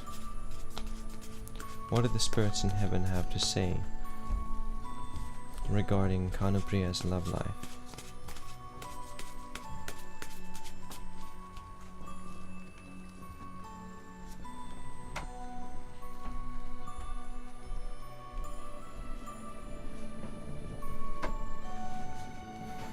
Why don't you ask him, Jasmine? Why don't you ask him what's going on?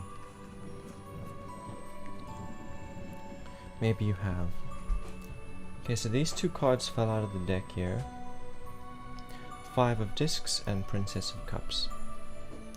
So, first of all, Kanupriya, this 5 of Discs says to you, continue to focus on your physical world. Continue to focus on your health, on your diet, and your finances. Building that and doing the best that you can, putting one foot in front of the other. That's what's most important. Looking for love, looking for relationships, that's secondary. Second card here, Princess of Cups. And this card is saying to you that when you meet people or when people are interacting with you, open up a little bit, because you tend to hide in a shell. You tend to keep quiet, you tend not to get vulnerable with your feelings or your life, and that is an impedance. That gets in the way of deep connection. It prevents you from having deeper connections. So that card just wants to encourage you to open up a little bit to the people that you do interact with and that you do meet, because that interaction, it brings about the potential for relationship.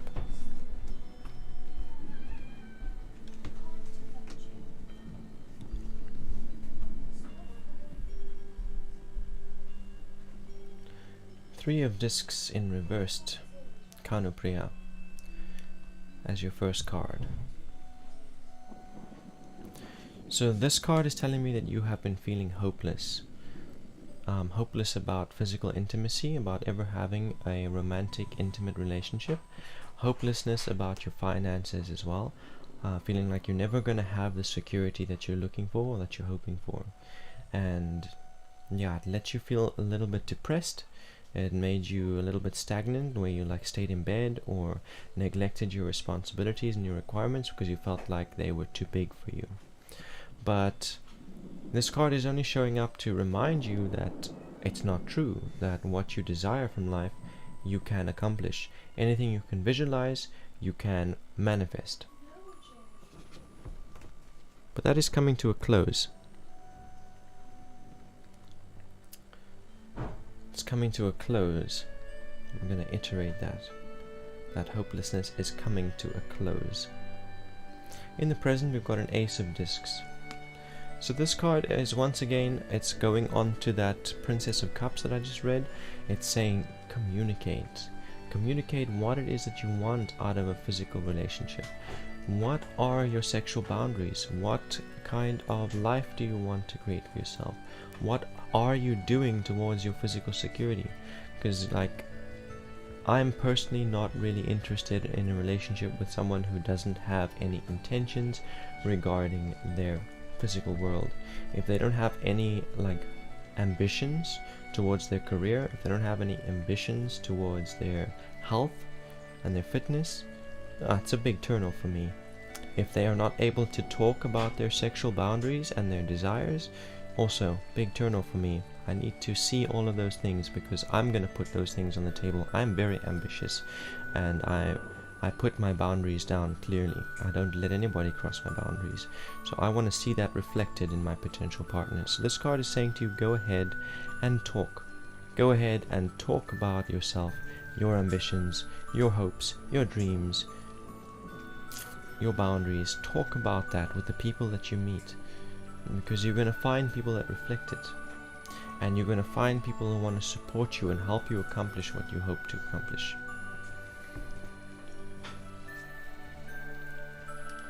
Future interval is a Knight of Wands. So this card is saying that before you have any kind of breakthrough in your love life, you're going to need to kill your intentions. The intentions you currently have towards relationships are not serving you. They're not serving you, and they're not serving the other people that you...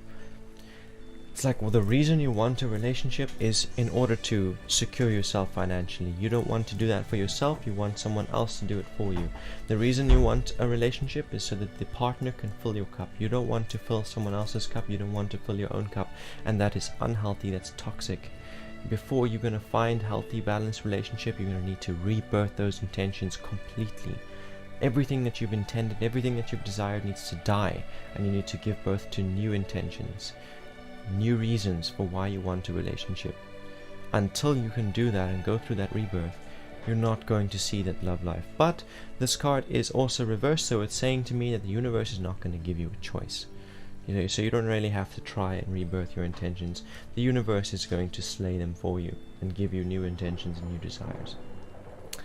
It's not going to be something you want, it's not going to be something you want to experience, but the universe is going to do it for you, because the universe wants to give you what you want from life. It's going to give you the things that are aligned with who you are truly, and in order to get there, what you think you want needs to die.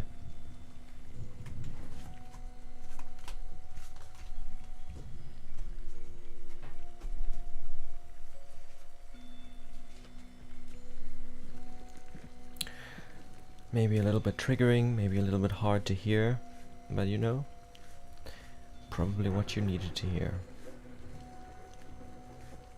The messages are soothing. I'm glad to hear that.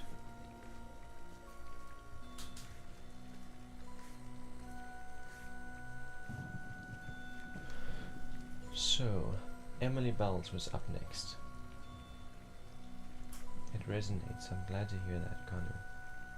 Wishing you the best of luck, endurance and grace and strength, because a lot of things are about to happen for you and a lot of things are going to change.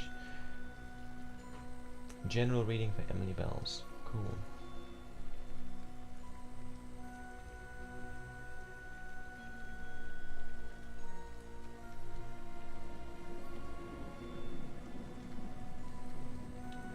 Having a look to see who was after Emily. Jasmine Dorga is after Emily.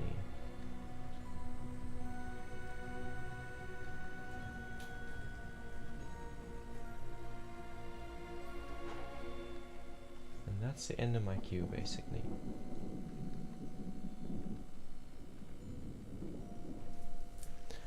General reading for Emily Bells.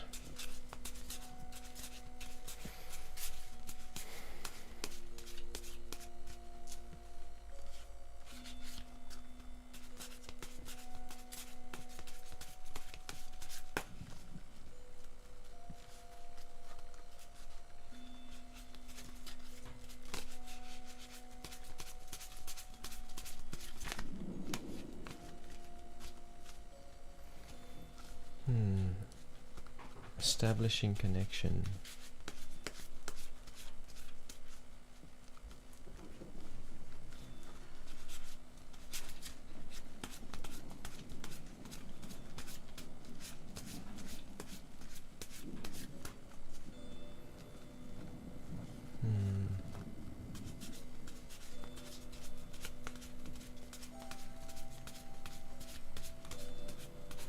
Connection established. What advice do the spirits have for Emily Bells? what opportunities lie in her present that she can seize.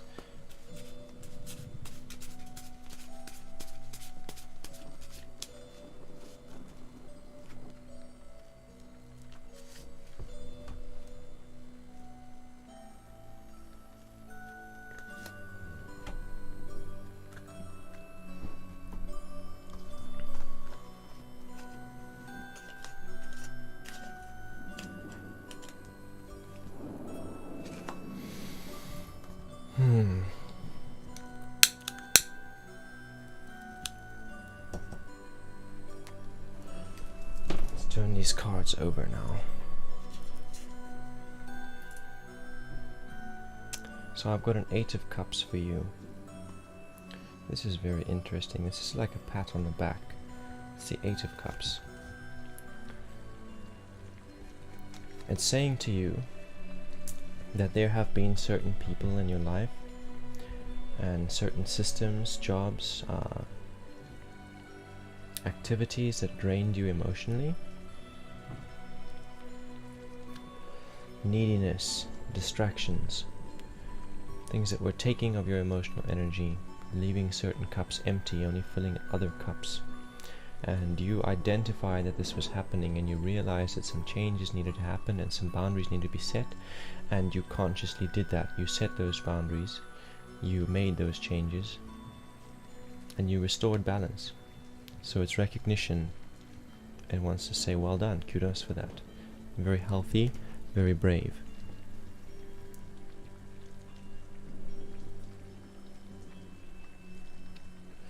Okay, in the present I've got the Aeon in reversed, number 20. This card is saying to you, stop being so judgmental. Like the fact that you're able to set boundaries and communicate and eliminate distractions and restore balance and keep your emotional cup full doesn't give you like the entitlement to judge others who can't do that. There are things you do that you are not proud of. There are things you do that you're ashamed of, and yeah, you have shadows. So you don't really have a place to say someone else is a bad person or an unhealthy person or a toxic person because of their shames, because of their shadows. You have parts of yourself that you suppress, just like they have parts of themselves that they suppress. This card also wants to say to you that you can judge them, but it doesn't put you higher than them. Don't let it put you higher than them. The judgment that you should be having is to like acknowledge, okay, that behavior that they're demonstrating is not healthy, so I won't repeat that. I won't partake in that kind of behavior. I won't partake in that kind of character. I will not follow that example, but you will live and let live. That's healthy judgment. Judgment also applies to the self, looking at yourself and saying, okay, these thought trains that I've had, these reactions to emotional experiences that I've done in the past, these are not healthy, so I will not repeat them. Also identifying, okay, that person is making breakthroughs in their lives, that person is a healthy example, I will apply those same methods for breakthrough in my life. Look back at your past saying, okay, over there I was constructive. I felt a trigger, yeah, sure, but I spoke constructively and acted creatively regardless of that experience, so I will reapply that in my life. That's healthy judgment. And you do that, there are also moments where you tend to feel empowered or righteous because someone else, compare yourself to someone else, say, oh, I must be doing well because that person is behaving like that. I must be a good person because they have done that thing, and that's despicable. And that's not healthy judgment. And that kind of gives you room to entertain the aspects of yourself or the people around you who do have the unhealthy aspects of them. It kind of gives permission for that to continue, and that's not healthy judgment. Future interval card is a 7 of Wands in reverse. So there are things that you still desire, intentions that you still have, and there are decisions and opportunities that are in front of you or that are about to present themselves, and it might feel a bit overwhelming. Like you won't really know which course of action is the right course of action. There's too many possibilities in front of you. So that card wants to say to you, first of all, that as long as there are endless possibilities in front of you, none of it will manifest. You have to choose one before something manifests. You have to choose an outcome and take steps towards it in order to manifest it. If you are still looking at endless possibilities, you're not moving towards any single one of them. And the other advice that card has for you is that you don't need to be overwhelmed by the decisions in front of you. If you know what it is you desire and you know what it is you intend, then you make your decisions according to that desire, according to those outcomes. You look at the options that are in front of you and say, okay, if I choose that, it's going to take me on a detour around what it is I truly desire and the reality that I want to live in, so I'm not going to choose that. This is a straighter line. This decision here takes me in a straighter line from where I am to where I want to be. So that is the decision that you make. Now, I don't know what it is you desire, and I don't know what opportunities are presented to you, and I don't know what decisions you're going to be faced with, but I do know that you must choose your course of action in alignment with what you desire and what you intend.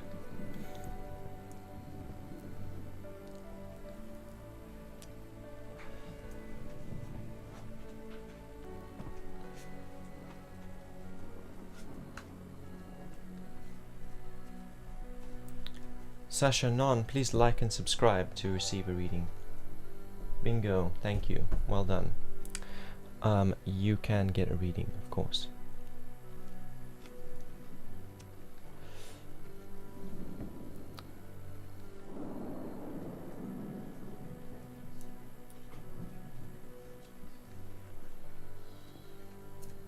Emily Bell says, wow, thank you. You're most welcome.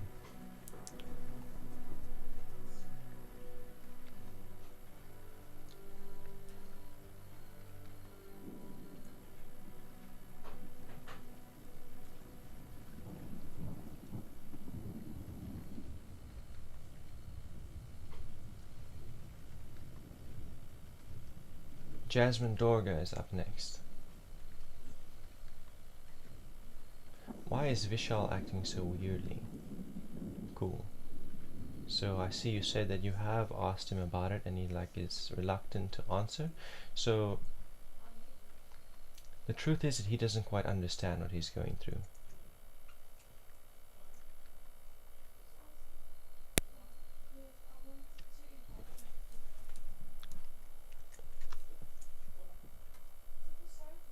Emily Bell says, I've got some decisions to make. Well, I hope that the advice the cards had for you gives you a little bit more clarity as to how to go about those decisions. Amazing. Thank you so much for the donation. Did you get added to the raffle? I'm going to check for you now.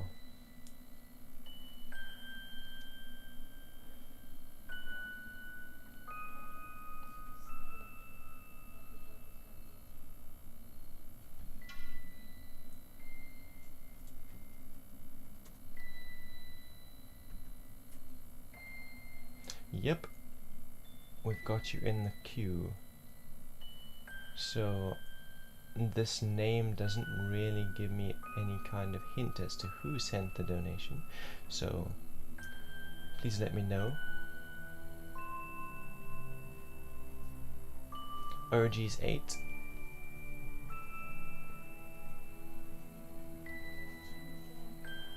Welcome, Emu Queen. Grin Barrett's amazing. So you're in the raffle. Your name is on that list now. I'm gonna add it in later. So next time I stream, you'll see your name will be up there, and your name will be in the jar as well. I don't actually have the jar yet. I haven't written the names on a piece of paper and put them in a jar. I thought I'd wait until there were at least 3 names to put in the jar.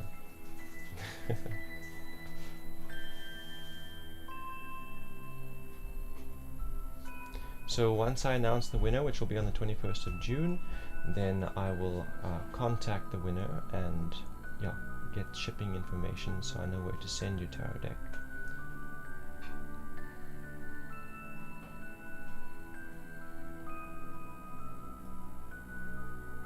Having a look at the queue, after Jasmine we have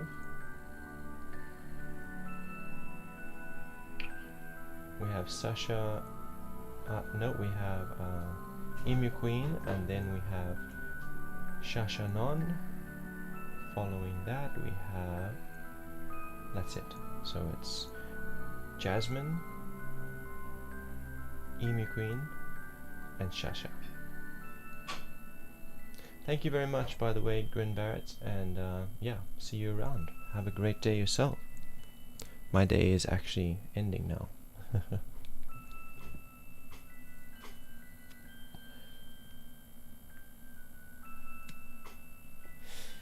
Okay, Jasmine.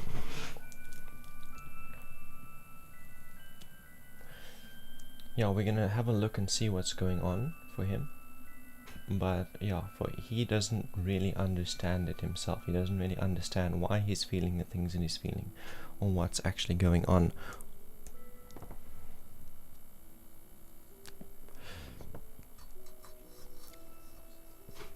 So that is why he can't give you an answer, because he can't really answer himself clearly. He feels like what he's going through is irrational. If he had it figured out, then he would tell you what's going on for him.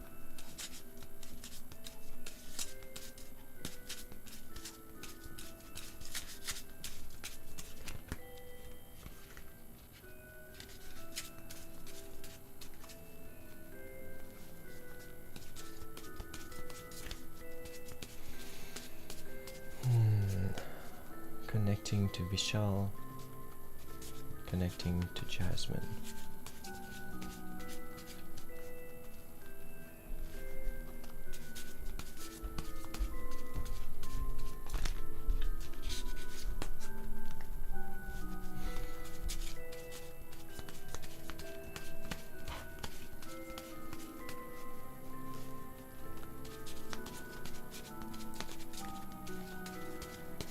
Help Jasmine and Vishal understand the energetics that are at play here in their present.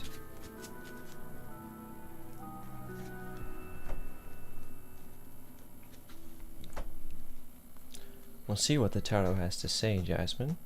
I'm sure that there will be something you can use, something that you can implement, apply practically, something that's applicable that can help. And welcome to Namrata and to Psyche's 83. Namrata, I think you have time to ask a question, and Psyche's, I think you do. Yes, you guys have time. When I reach the 2-hour mark, I'm going to stop for taking requests, but until then, the queue is open. Okay, so Jasmine, the card that I've got for you in the position of the past is number 19. So this is saying to me that he is feeling burned out. That's what's going on for him. He has been deliberately trying to please you and deliberately trying to please other people in his life. When the Sun card is the right way around, it talks about living authentically, expressing yourself authentically. When the card is reversed, it means you're deliberately sacrificing of yourself and your pleasures and your priorities for the sake of those around you, and that leads to, it depletes your cup, it empties you until you have nothing left to give. If you are living authentically, you give people around you inspiration, you give your projects the potential for abundance just by being authentic, and you radiate energy naturally. If you're deliberately trying to give up that energy, you deplete yourself. So that's what's going on for him. He has been deliberately sacrificing of himself in ways that are detrimental to him, and it's leaving his cup empty and dry, feeling like he's got no more energy to give.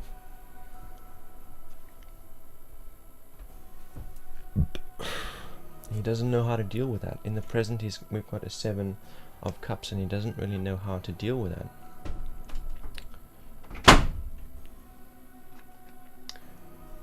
The 7 of Cups is like him distracting himself.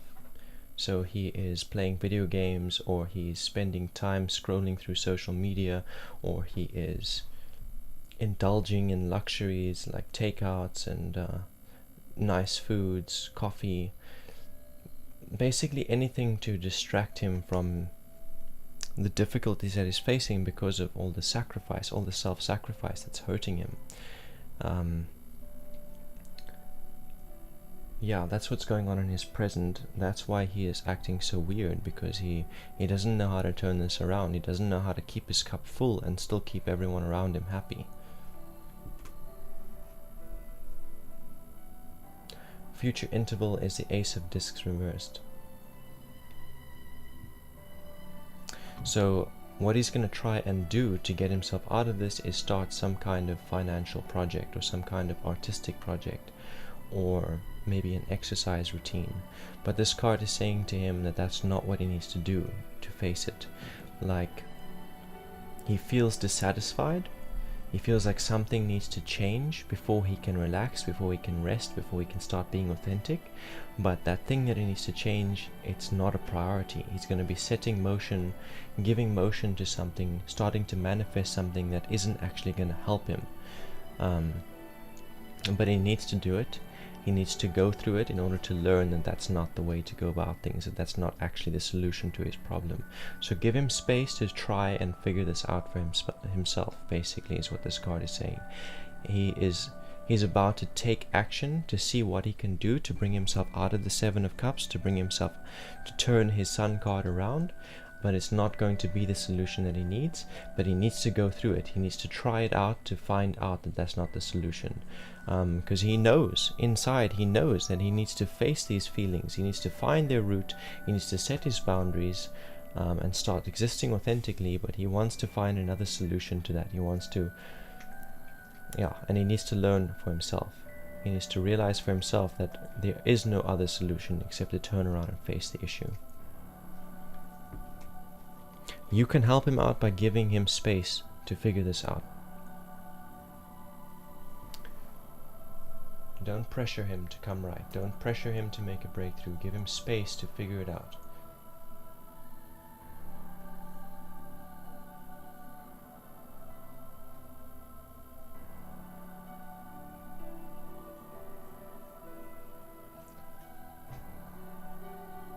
Awesome. Psyches, I got you in the queue. Namrata, I'm waiting for you to give me a question.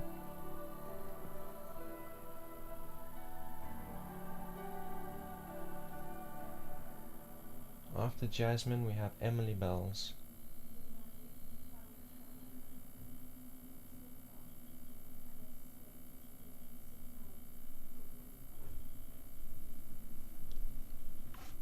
No, Emily Bell's got a reading already, my mistake. Emu Queen. The names are right next to each other, and they both start with EM, so I got confused. Emu Queen is up next.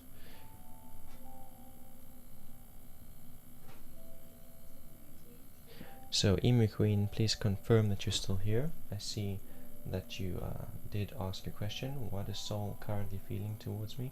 He is married, but he said he's unhappy about his marriage.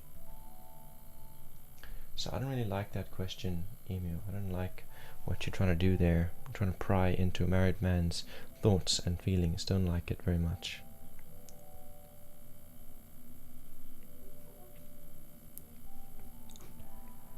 So, if you're still here and you're keen to let me pick an intuitive question for you, then I will read for you. Otherwise, I'm going to skip that question. Hey Fireball, welcome. Nice to see you again. Hope you're doing well. You're welcome, Jasmine. And Namrata wanted to know about getting a stable job.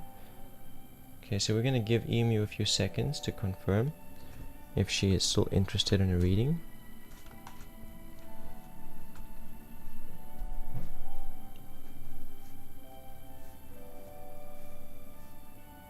Ish, not bad, but just came back from burying your hamster. I'm sorry to hear that. Sorry for your loss.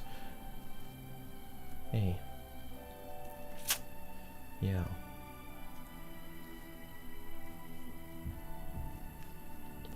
Death is sacred. I just feel like I need to say that. Death is sacred.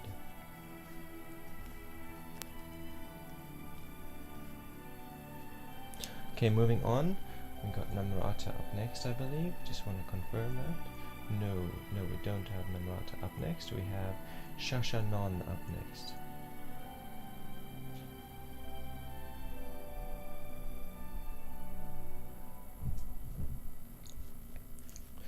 So Shashanan, are you still here? Would you like to get your reading? I see you asked me about any opportunities that are coming for you by the next year in your career. Shashanan is here. Okay, cool.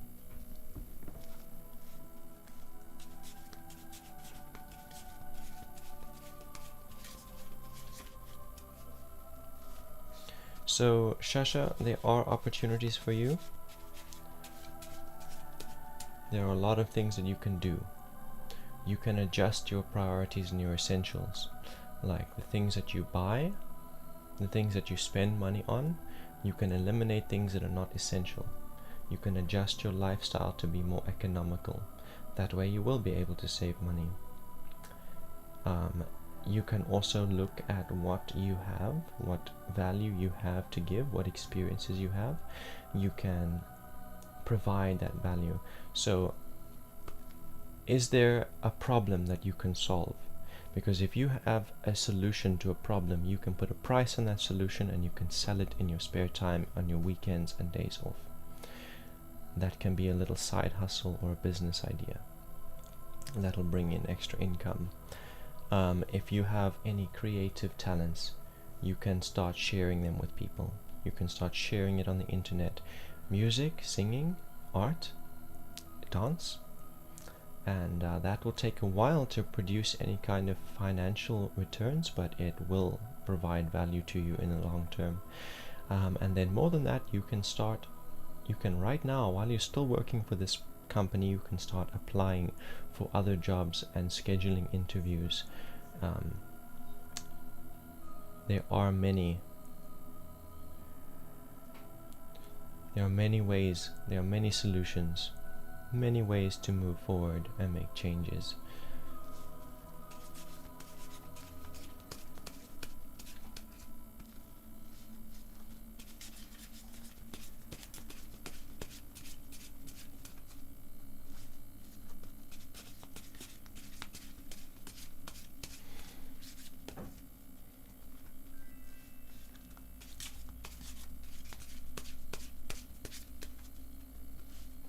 You just gotta use your ingenuity a little bit.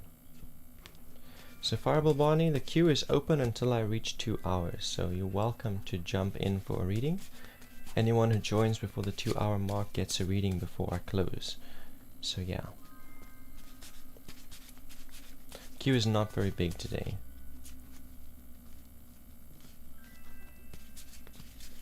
Got you, Barney. Got you in that queue.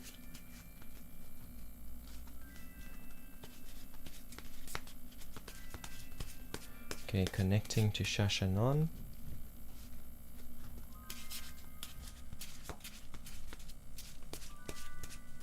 What advice do the spirits have for Shashanan regarding her financial situation?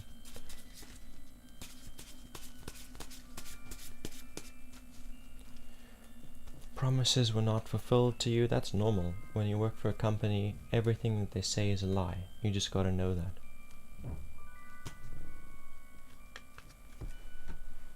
In fact, that's the case with most human beings. I don't trust a single word that comes out of the mouth of a human being. I only trust their actions. I trust their example, not their words.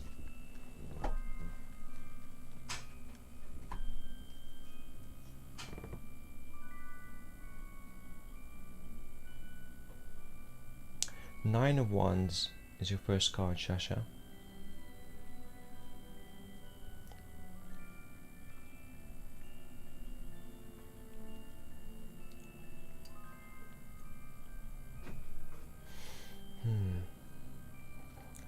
So this card is saying to you, reflect on your desires, reflect on your intentions. What are you creating? What does your life look like in the next year? What does it look like in 5 years?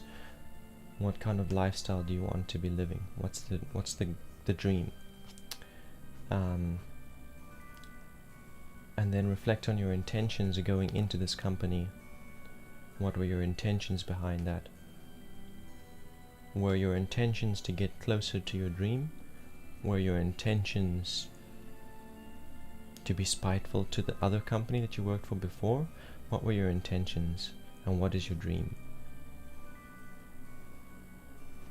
Because you want to avoid repeating any mistakes. You want to avoid entertaining unhealthy intentions. You want to avoid things that take you away from your desires.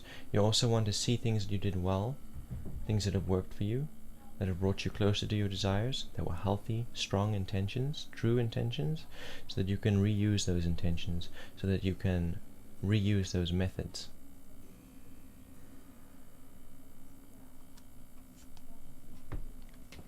Serenity of soul, welcome.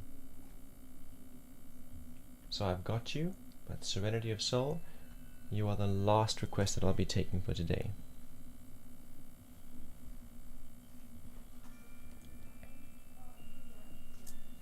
So in the present, Shasha, I've got the Queen of Discs in reversed.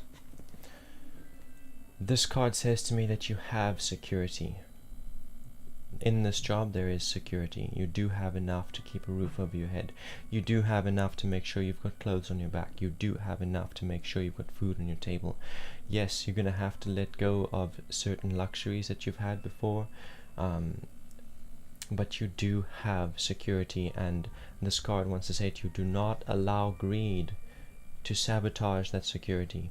Do not leave this company expecting to find a better opportunity, because that will just destroy the little bit of security that you have where you are. Rather, ground yourself in this job that you have and try and work with it and around it to create additional sources of income, to create other opportunities, but do not let go of what you currently have until there is a certain path into something better. Don't jump out after false promises again, because then you're going to sabotage this little bit of security that you've got.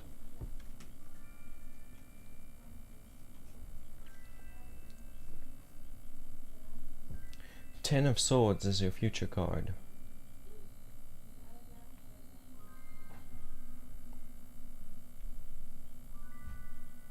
It talks about completing goals. It talks about completing studies or research.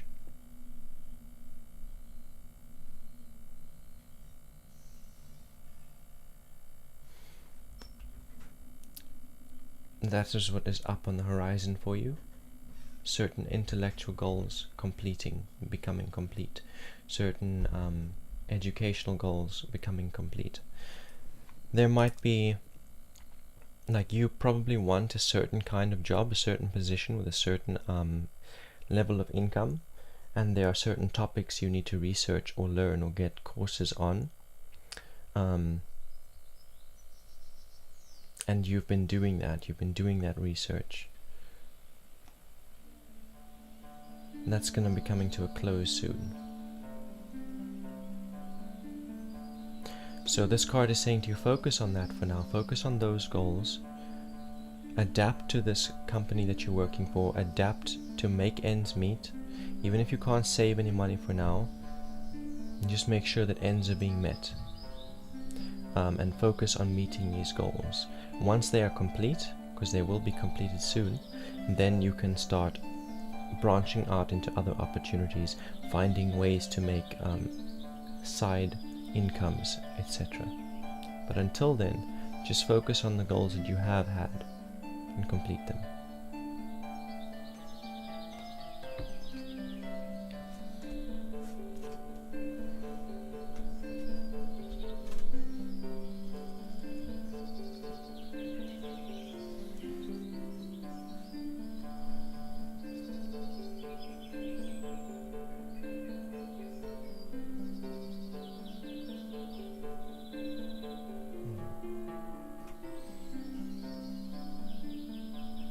Namrata. Welcome, Shashanan. Namrata, you are next. You wanted to know about a stable job. When will you get a stable job?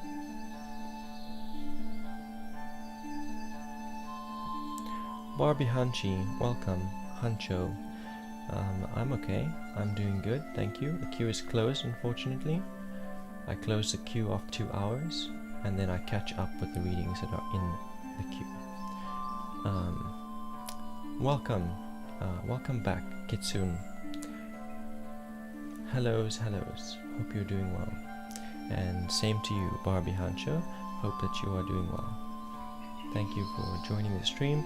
Sorry to disappoint you with a closed queue, but yeah, I'm starting to feel fatigued. So yeah, I'm just gonna be reading for those who are in the queue, and then I'll be closing up. You know, it's like there are ways, you know, like I can compromise. I'm happy to stick around and do readings for people who are prepared to tip. I'm happy to prioritize people who are prepared to tip. And I'm also, $10 donations will get you guys into the raffle. We've got 2 names in the raffle. Vic and Grin. Yeah, they're in the queue, in the raffle. We got their names in the jar, and on the 21st of June I'll be announcing the winner, and the winner gets a tarot deck. All of the proceeds, all the donations go towards taking the stream off grid, go towards setting up a solar system. As I've said before, we're almost off grid. We've got a gravity fed water supply, we've got a self-sustaining farm going on, we've got vegetables growing in a garden, we've got regenerative crops in that garden, we've got chickens and pigs for meat, and we've got gas stoves to cook on, and we've got a gas geyser to heat water. I bought a 250 watt solar panel, and I bought an 800 watt inverter with the donations that were sent last month, the month of March. So what I'm missing still is a deep cycle battery and a solar charge controller. So the deep cycle battery is a higher priority. Once I've got that, we can go off grid, but it would be safer for the battery if I had a charge controller. In the meantime, I plan to just use a switch, do research on the kind of battery that I buy and know how long it takes to charge, switch it off when it's full, switch it back on before it runs flat. But ideally, I'd prefer to have a charge controller to do that for me. Fireball Barney says if I had money and passport I would move there. And Kitsune Wolfkid says, is that a packet of Newport cigarettes? Nah, it's a packet of Savannah, Rich Virginia 20s. It's a product of South Africa.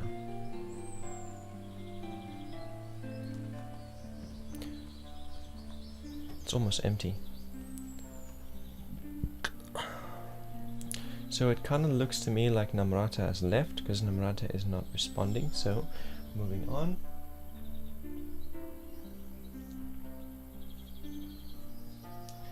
Next would be Psyches. Could I have a general reading, please?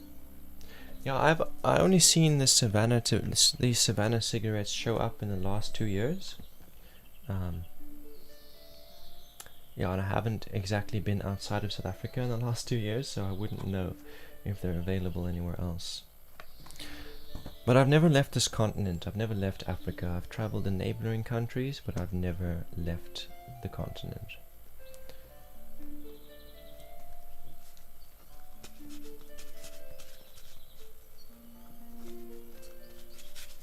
I'm sure that I will.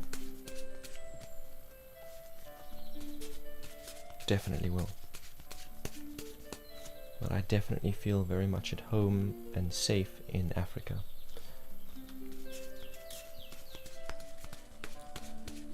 I love my land, our land, Mzansi.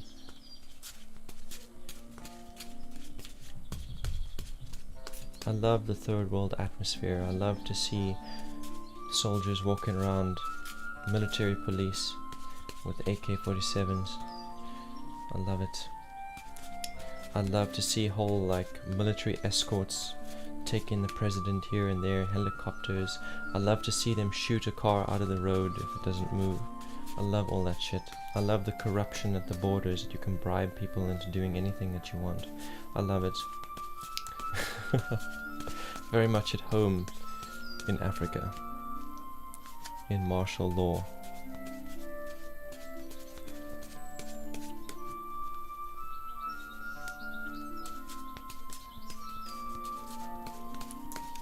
So Psyches, are you still here?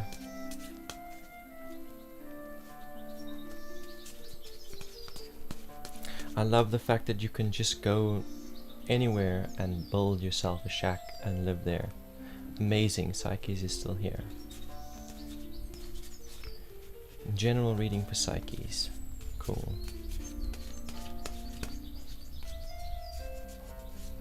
I love the huge expanses of wilderness. Complete isolation from society and other humans, where elephants and leopards and lions roam freely, wild. Love it. I love that there is still gold in the rivers.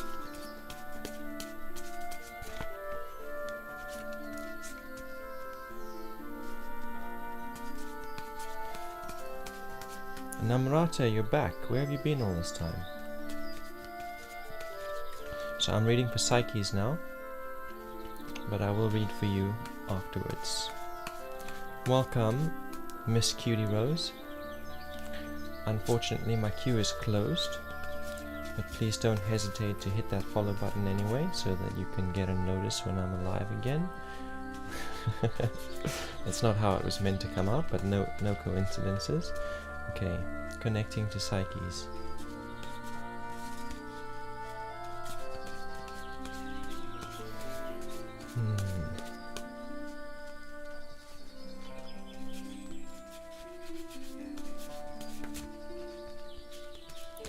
Attempt 1 of 3.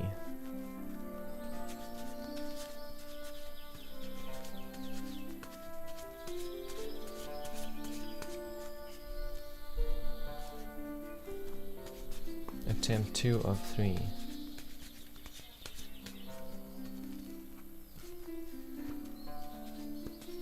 Connection established.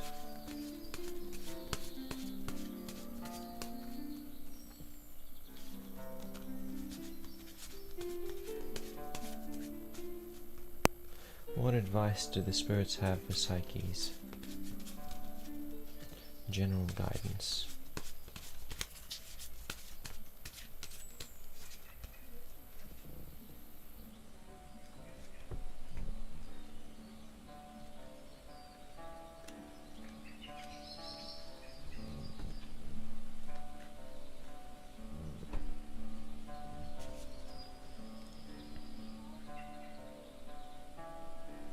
Okay, so I've got here the Fool as your first card, Psyches.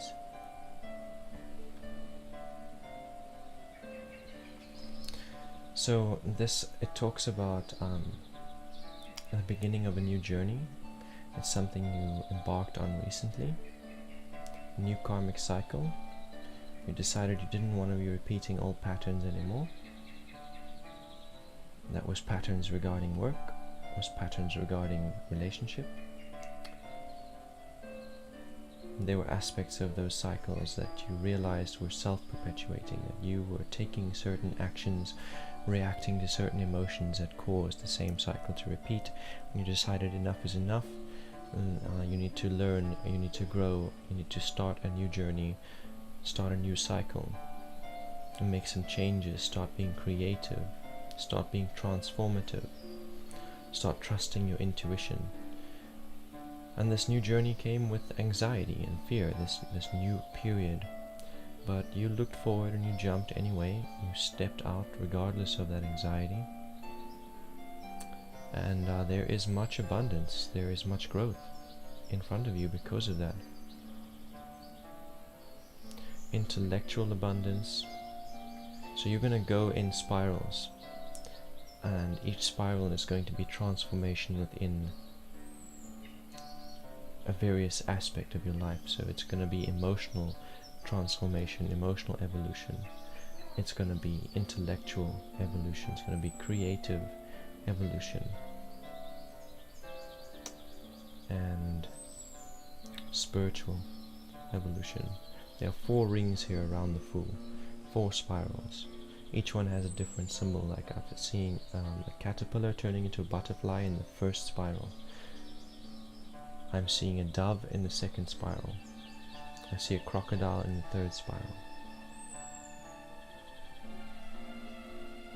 And I see grapes in the fourth spiral. And these are symbolic.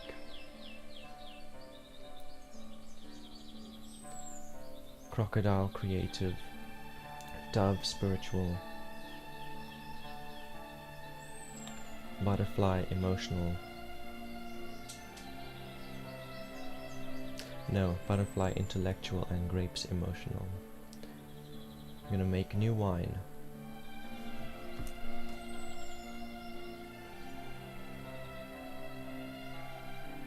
Silly, silly Namrata, you should have spoken up when I asked you if you were still here, regardless of what I was talking about. But it's okay. In the present psyches, I've got the Six of Swords for you.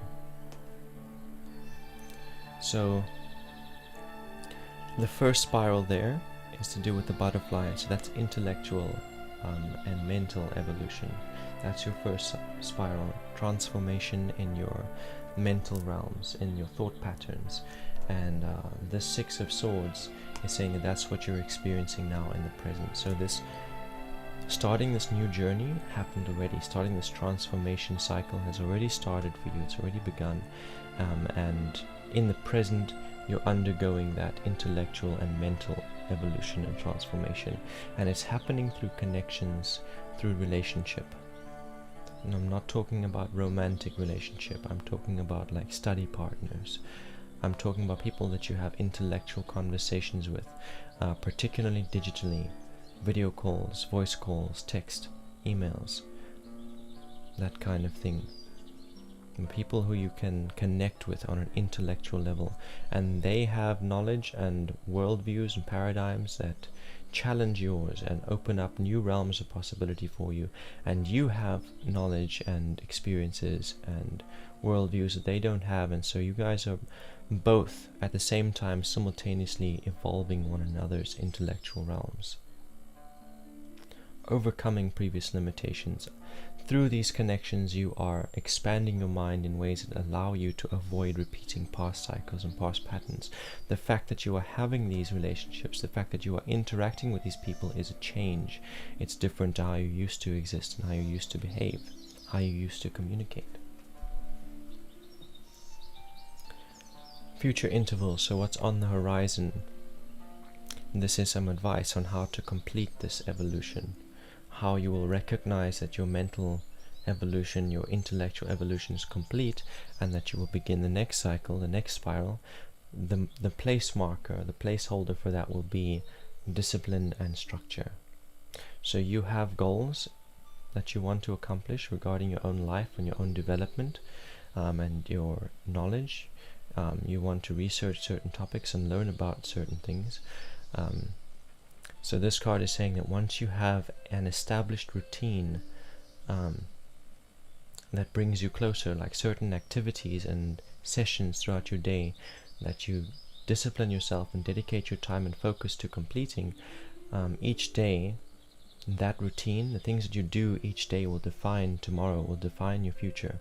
So once you have that structure, that is a place marker. That will be your marker that says, hey, you have transformed in your intellectual world, in your mental realm, and in your focus and your ability to focus.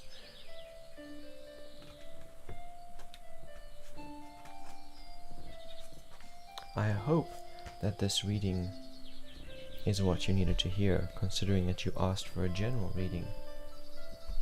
I hope that it is aligned with things that you have been asking and wondering about, consciously and unconsciously.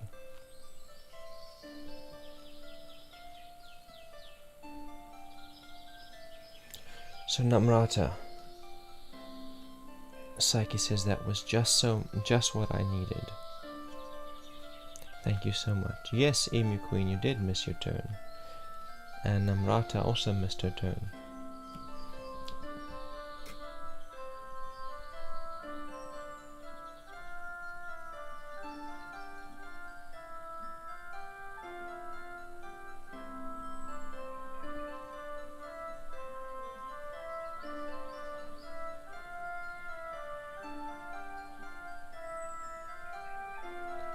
Miss Cutie Rose wants to know about the list.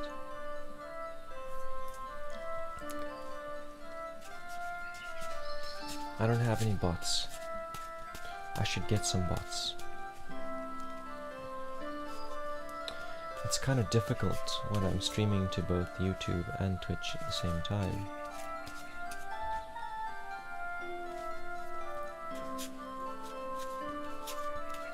So Namrata, let me see, what was your question?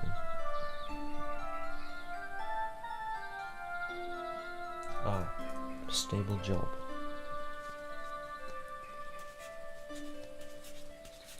Well, anyway, Imu, I said to you that I don't like your question. I don't like that you want to pry into the thoughts and feelings of a married man. I don't like that at all. In fact, I don't want to be part of that.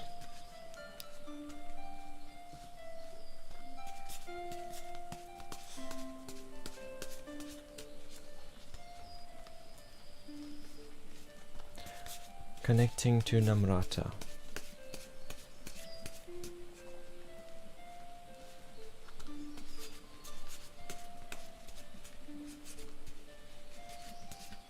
Connection established. How can Namrata secure herself financially?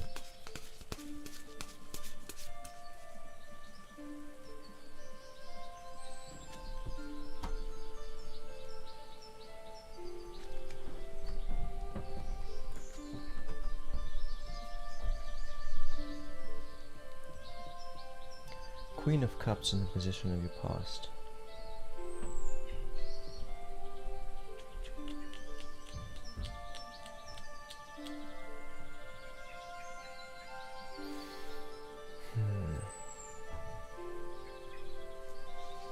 So this card is kind of saying that no matter what job you get, no matter what you do to secure yourself, it's not going to fill that emotional void.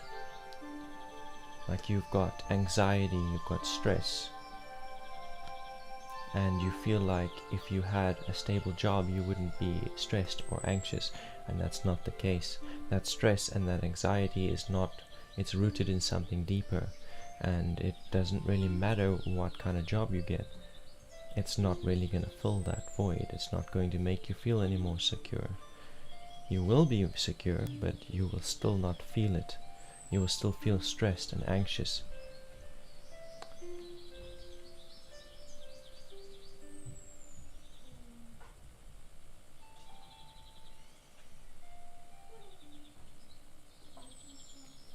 You've got to learn to trust in your productive nature. You've got to develop your productivity and your commitment so that you can prove to yourself that you are productive and that you are committed, and it doesn't matter whether you have a stable job or not. You can take productive actions, you can find creative solutions to make sure that ends still meet and that you still have food and a place to live.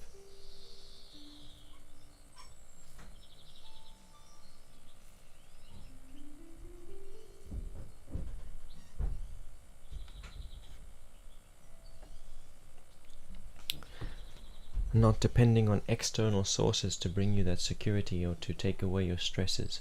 You've got to learn to trust yourself to do that.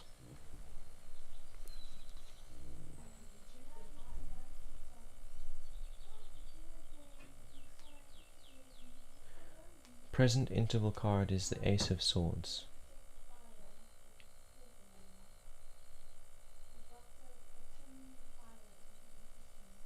This is kind of saying that the goals you've been setting are not authentic. Like you get an idea into your head and then you start manifesting it, you talk about it, you start taking action towards it, and then you realize at some point that you can't, or it's not the solution, and then you abandon it. So you're dedicating energy into things that are not going anywhere, that are not creating anything useful or abundant for you.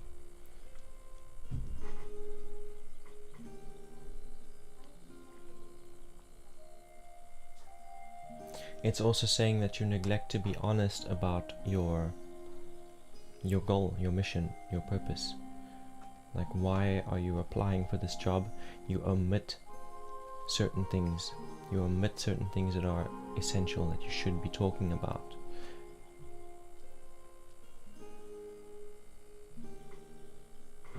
you're omitting aspects of your education or lack thereof.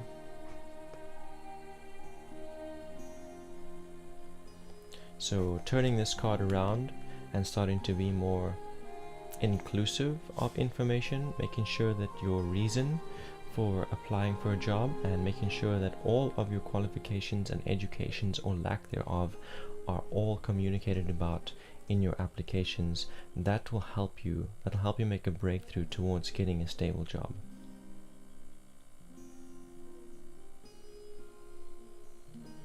And also, instead of like you need time to rest or you need a job, but you feel like you can't apply for a job or you can't rest until something else is completed first, to acknowledge that that is not the case, that you need to dedicate focus and energy into things that are priorities and not into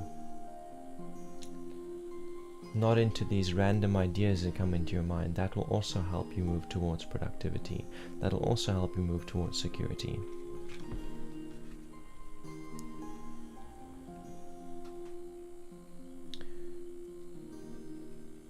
Third card is the Five of Swords, and this card is saying to you, do what you can with what you know, with your education, with your experiences. Do the best that you can. Just put one foot in front of the other. Just keep moving forward. Yeah. Don't try and go too far. Don't reach further than what you need to. Do you have this goal of getting a stable job? Do what you can towards meeting that goal. Apply your knowledge, apply your technology, apply your communication skills, apply your education, your experiences, your qualifications. Use all of those things that you have, even if they're limited, use them to their maximum potential and put one foot in front of the other. Because that way you will get to your destination. As long as you are doing something towards your goals, you will get to those goals eventually. Even if it takes long, even if it's slow, you will get there.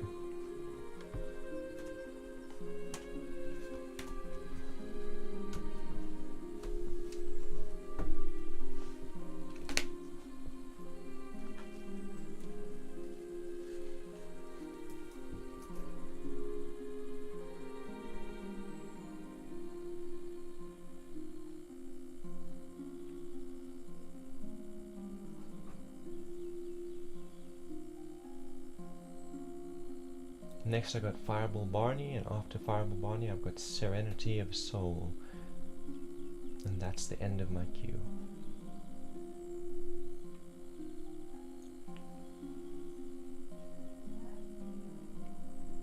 And I see Fireball Barney said, Tarot actually advises against prying unless it's concerning your own partnership or your own children.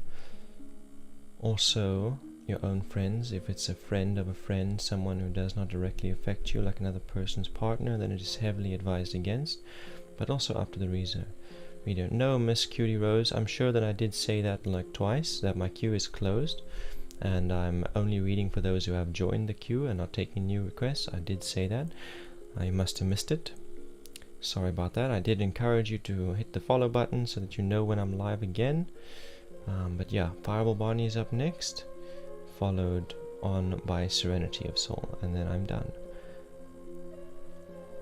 Fireball Barney, you have a question or you want general?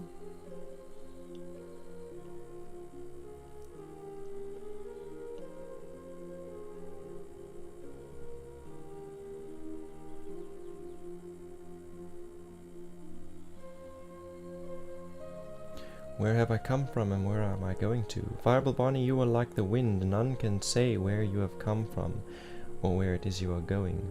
You know the wind is here.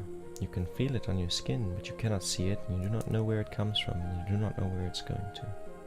Sound familiar?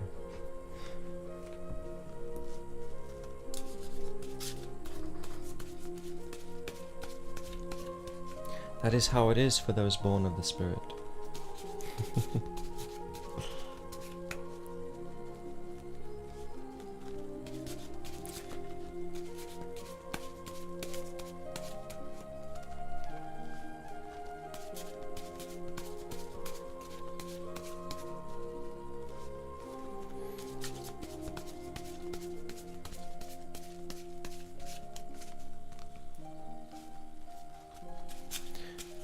Tell us what Fire Barney, I like that. Tell us what Fire Barney needs to know about where he's going and how to put one foot in front of the other.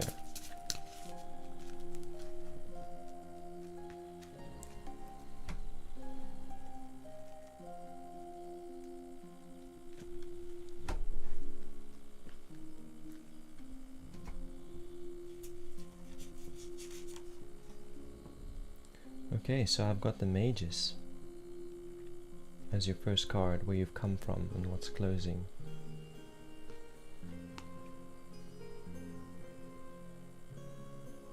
Call the fire brigade. We're on fire. Okay, so in this card it talks about setting things in motion. It's like dedicating energy into ideas in order to manifest them. The first stage of that is to communicate. So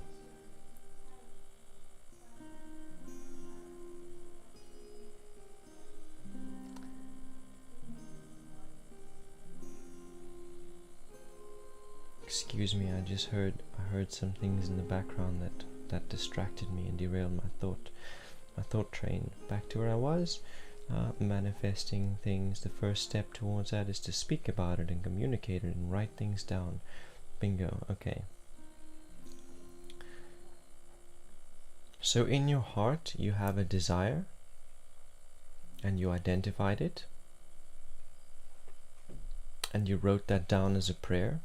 You expressed it to the spirits, you spoke about it to the people around you, you probably cast some spells, made some jars.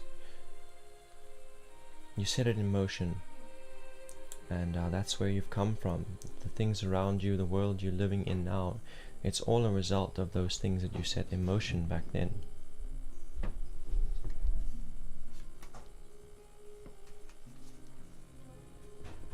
In the present, I've got the Devil reversed, number 15. So this is talking about disagreements, conflicting beliefs between you and people that you're close to, that you have connection with, that you have relationship with. And so it's like these debates, they turn into arguments, they get very heated. Neither of you seems to be prepared to let the other one believe something different. It's like you need to convince them that you are right, or that your perspective has value and merit, and they don't want to see it, and they're trying to convince you that your perspective doesn't have merit or value, and theirs is the only one with value and merit.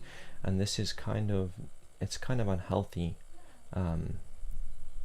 but at any moment you can turn it around by acknowledging the value in what they have to say and what they believe, even if they don't acknowledge yours. You can live and let live. At any point you can disengage that heat, that resistant energy, and you can say, yes, I see the value in what you're saying. It gives me some things to think about, but it doesn't really change what I believe or what I'm going to be doing with my energy and focus. So I'm going to continue on in my direction, and I'm going to let you continue on in yours. And we can agree to disagree.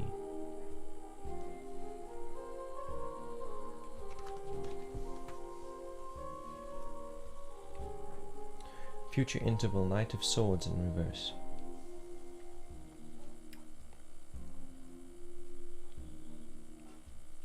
So this Knight of Swords is kind of saying that you are about to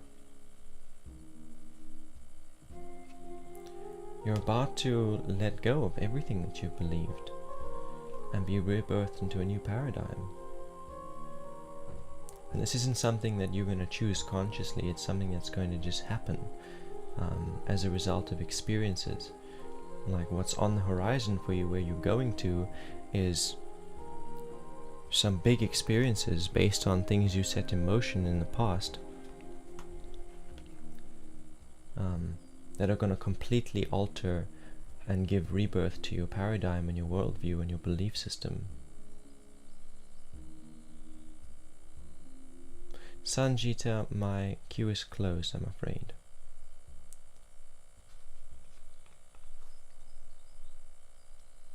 along with this rebirth will come new purpose.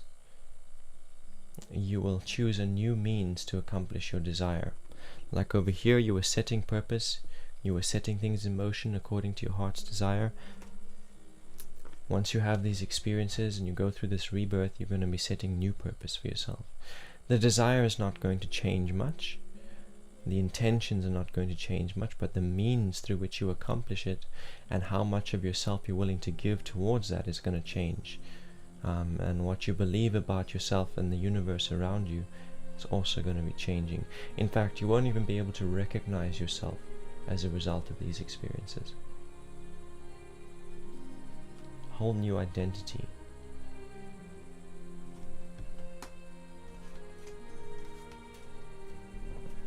And that is why I sent a certain text which may give the other person freedom to decide one way or the other. Beautiful.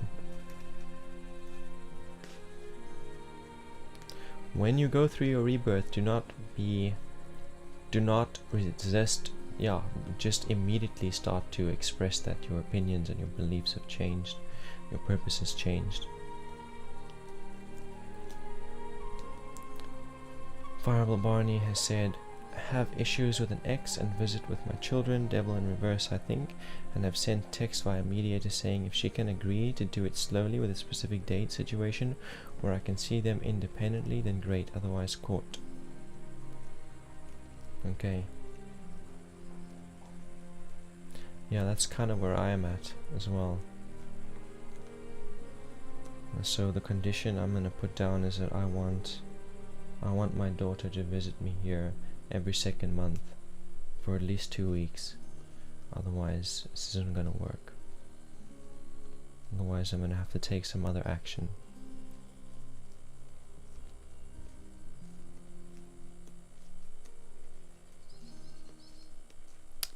Anyway, Serenity of Soul, you are up next.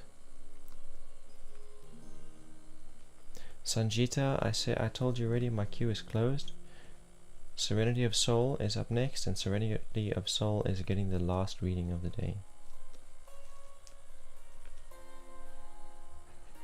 You're welcome, Fire Bonnie. You're welcome.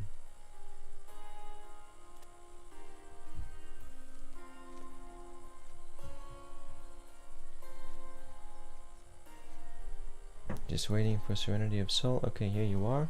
Did you give me a question at any point?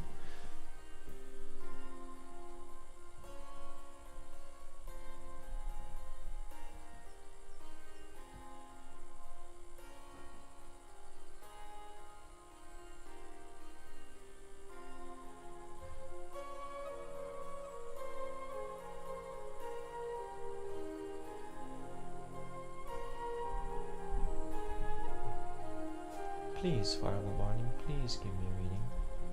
I'd appreciate it.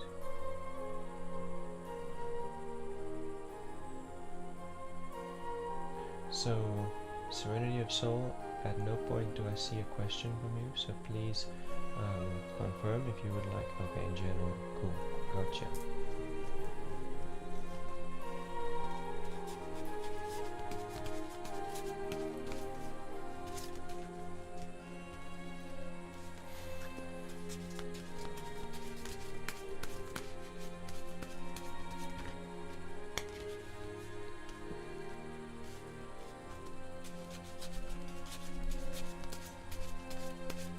Connecting to Serenity, attempt 1 of 3.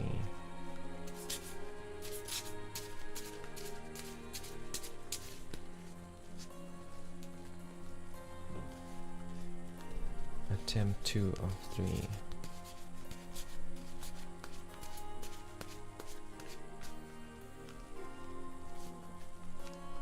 Attempt 3 of 3.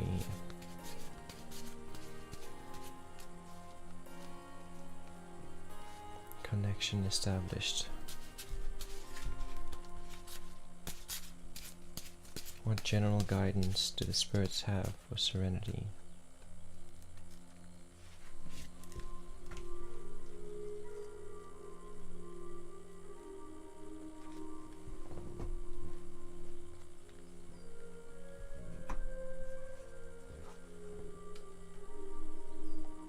Three of Cups is your first card.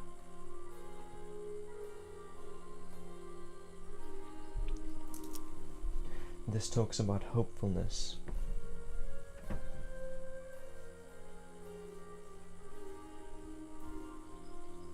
Like you wanted to love yourself, you wanted to fill your own cups, and you became aware of what that requires. What kind of action or habit that requires, what kind of responsibilities self-love puts on you, what kind of sacrifices self-care puts on you. And it made you feel hopeful because it was attainable, it was in reach. It was fulfilling to do it.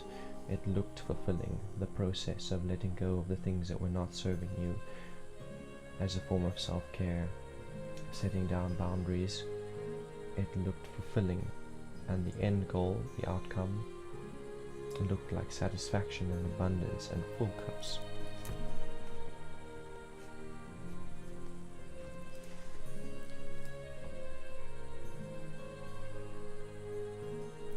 Present interval is the Four of Discs.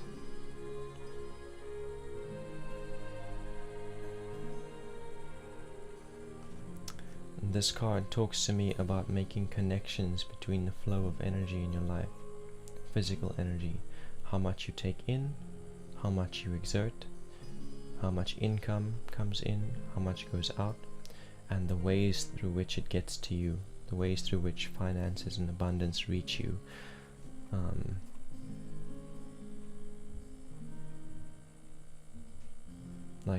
Here's a little bit of an example from my perspective, although it applies to a Four of Swords, not a Four of Discs.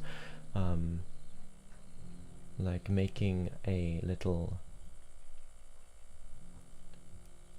trailer video or featured video to go on YouTube, so that when I'm offline people can understand what's going on, connecting the energy, making sure it continues to flow, making sure all the correct links are in the right places so the energy can flow between all the different offerings and services that I provide. But this card specifically talks about your health and your finances, structure and flow of energy within your health and your finances.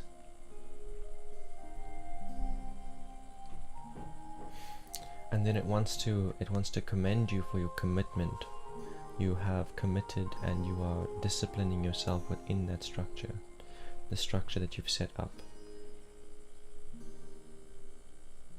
And even if it doesn't look like you're seeing all the abundance that you had hoped for with this, with the Three of Cups, it is there. This structure and your discipline within it each day, that defines your future. Every day that you stay disciplined and flexible in the structure is an investment that you will see returns on in the not too distant future.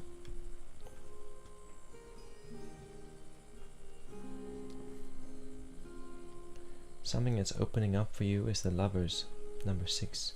So this is a deep and intimate connection, a deep and intimate relationship. It might become romantic, it might not, but it's going to be deep, and it's going to be a deep heart connection that will never fall away, a relationship that will grow. It'll have its ups, it'll have its downs, but it will always be there. It will never fall away again. And it's also going to expand you. It's going to expand your worldview and what you're capable of, what you can reach for, what's possible. It's going to expand the limits of what's possible. They will give you access to their experiences. They will give you access to their knowledge. They will give you access to new resources, new technology, new funding. And you will do the same for them. And through this, you will both overcome previous limitations. You will both evolve into greater fullness and greater expression of who you are, each of you.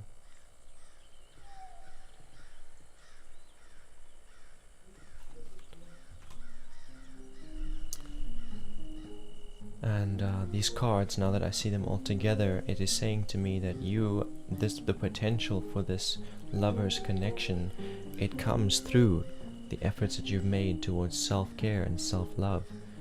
You have shifted your frequency by filling your own cup instead of seeking that fulfillment from an outside source. You have shifted your frequency by focusing on your structure and your routine and your physical health and your finances. You are attracting others who are doing the same, who are focusing on their reality and their dreams and their security.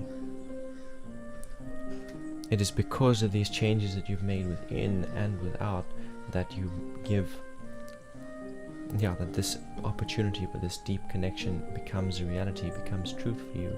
It is through that self-work, it's through that inner work and outer work. It's through those changes that this becomes possible. And that is your reading. And that is the last reading that I'm doing for the day. Sorry to disappoint you, Aman. I am doing well today, but I'm finished giving away readings for the day. Well, finished giving away free readings anyway. And Fireball Barney is busy reading for me, also from the Thought deck. Knight of Discs, reading as Battles Hard Won. Strife, Five of Wands, reading as Moving Into or Through, into Adjustment, number 8. Spiritual Lessons, learn to adjust your thoughts concerning situations and you will win your battles and leave your situation of strife that you are in. You may read it differently. Knight of Discs, that's talking to me about this moving from solar, moving from coal to solar, moving from relying on an electricity service provider to being able to give myself my own power. And that, battle's hard won. Strife, reading it as Moving Into or Through.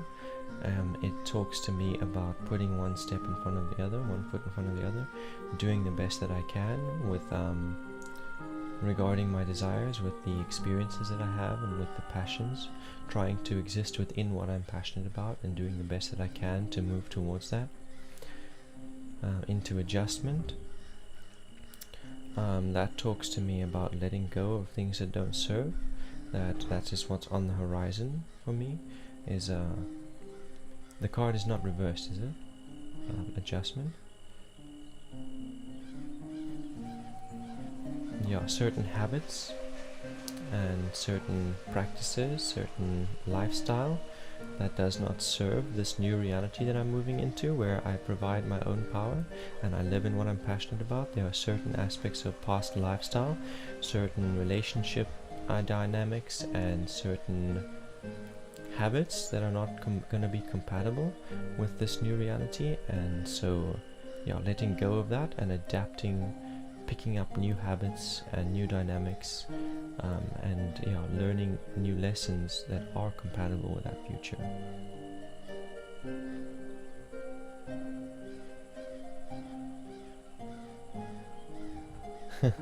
Fireball Bonnie says neither are. I thought they were, but it was how I pulled them.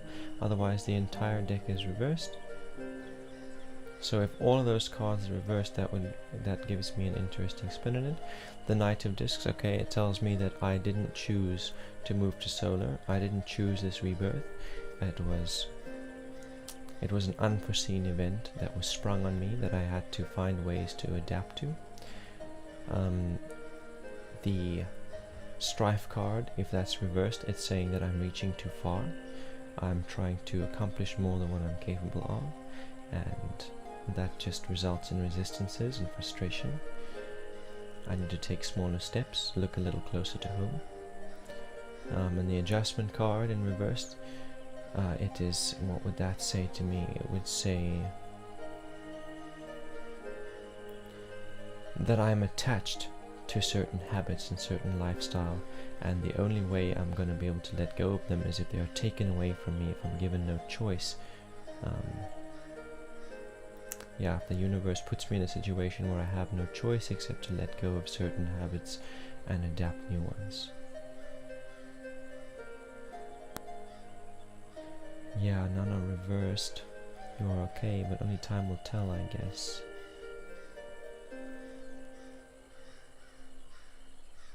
But thank you very much, Barney.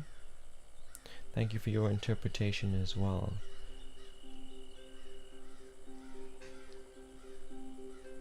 I do not feel like your interpretation contradicts what I'm seeing. I think, you know, because it's things that I'm going through, it gives me more specific, like certain things come up for me, certain real world events are coming up, certain real world activities. Thank you, much appreciated. And with that, I'm going to go offline. Yeah, guys, have a good day further. Have a good evening, a good weekend. Weekend's done. Have a good week.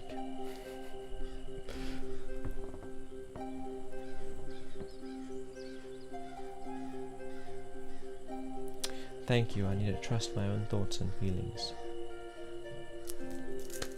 Same to you, Farbavani. I'll see you guys soon. Yeah, wishing you all peace and prosperity. I mean.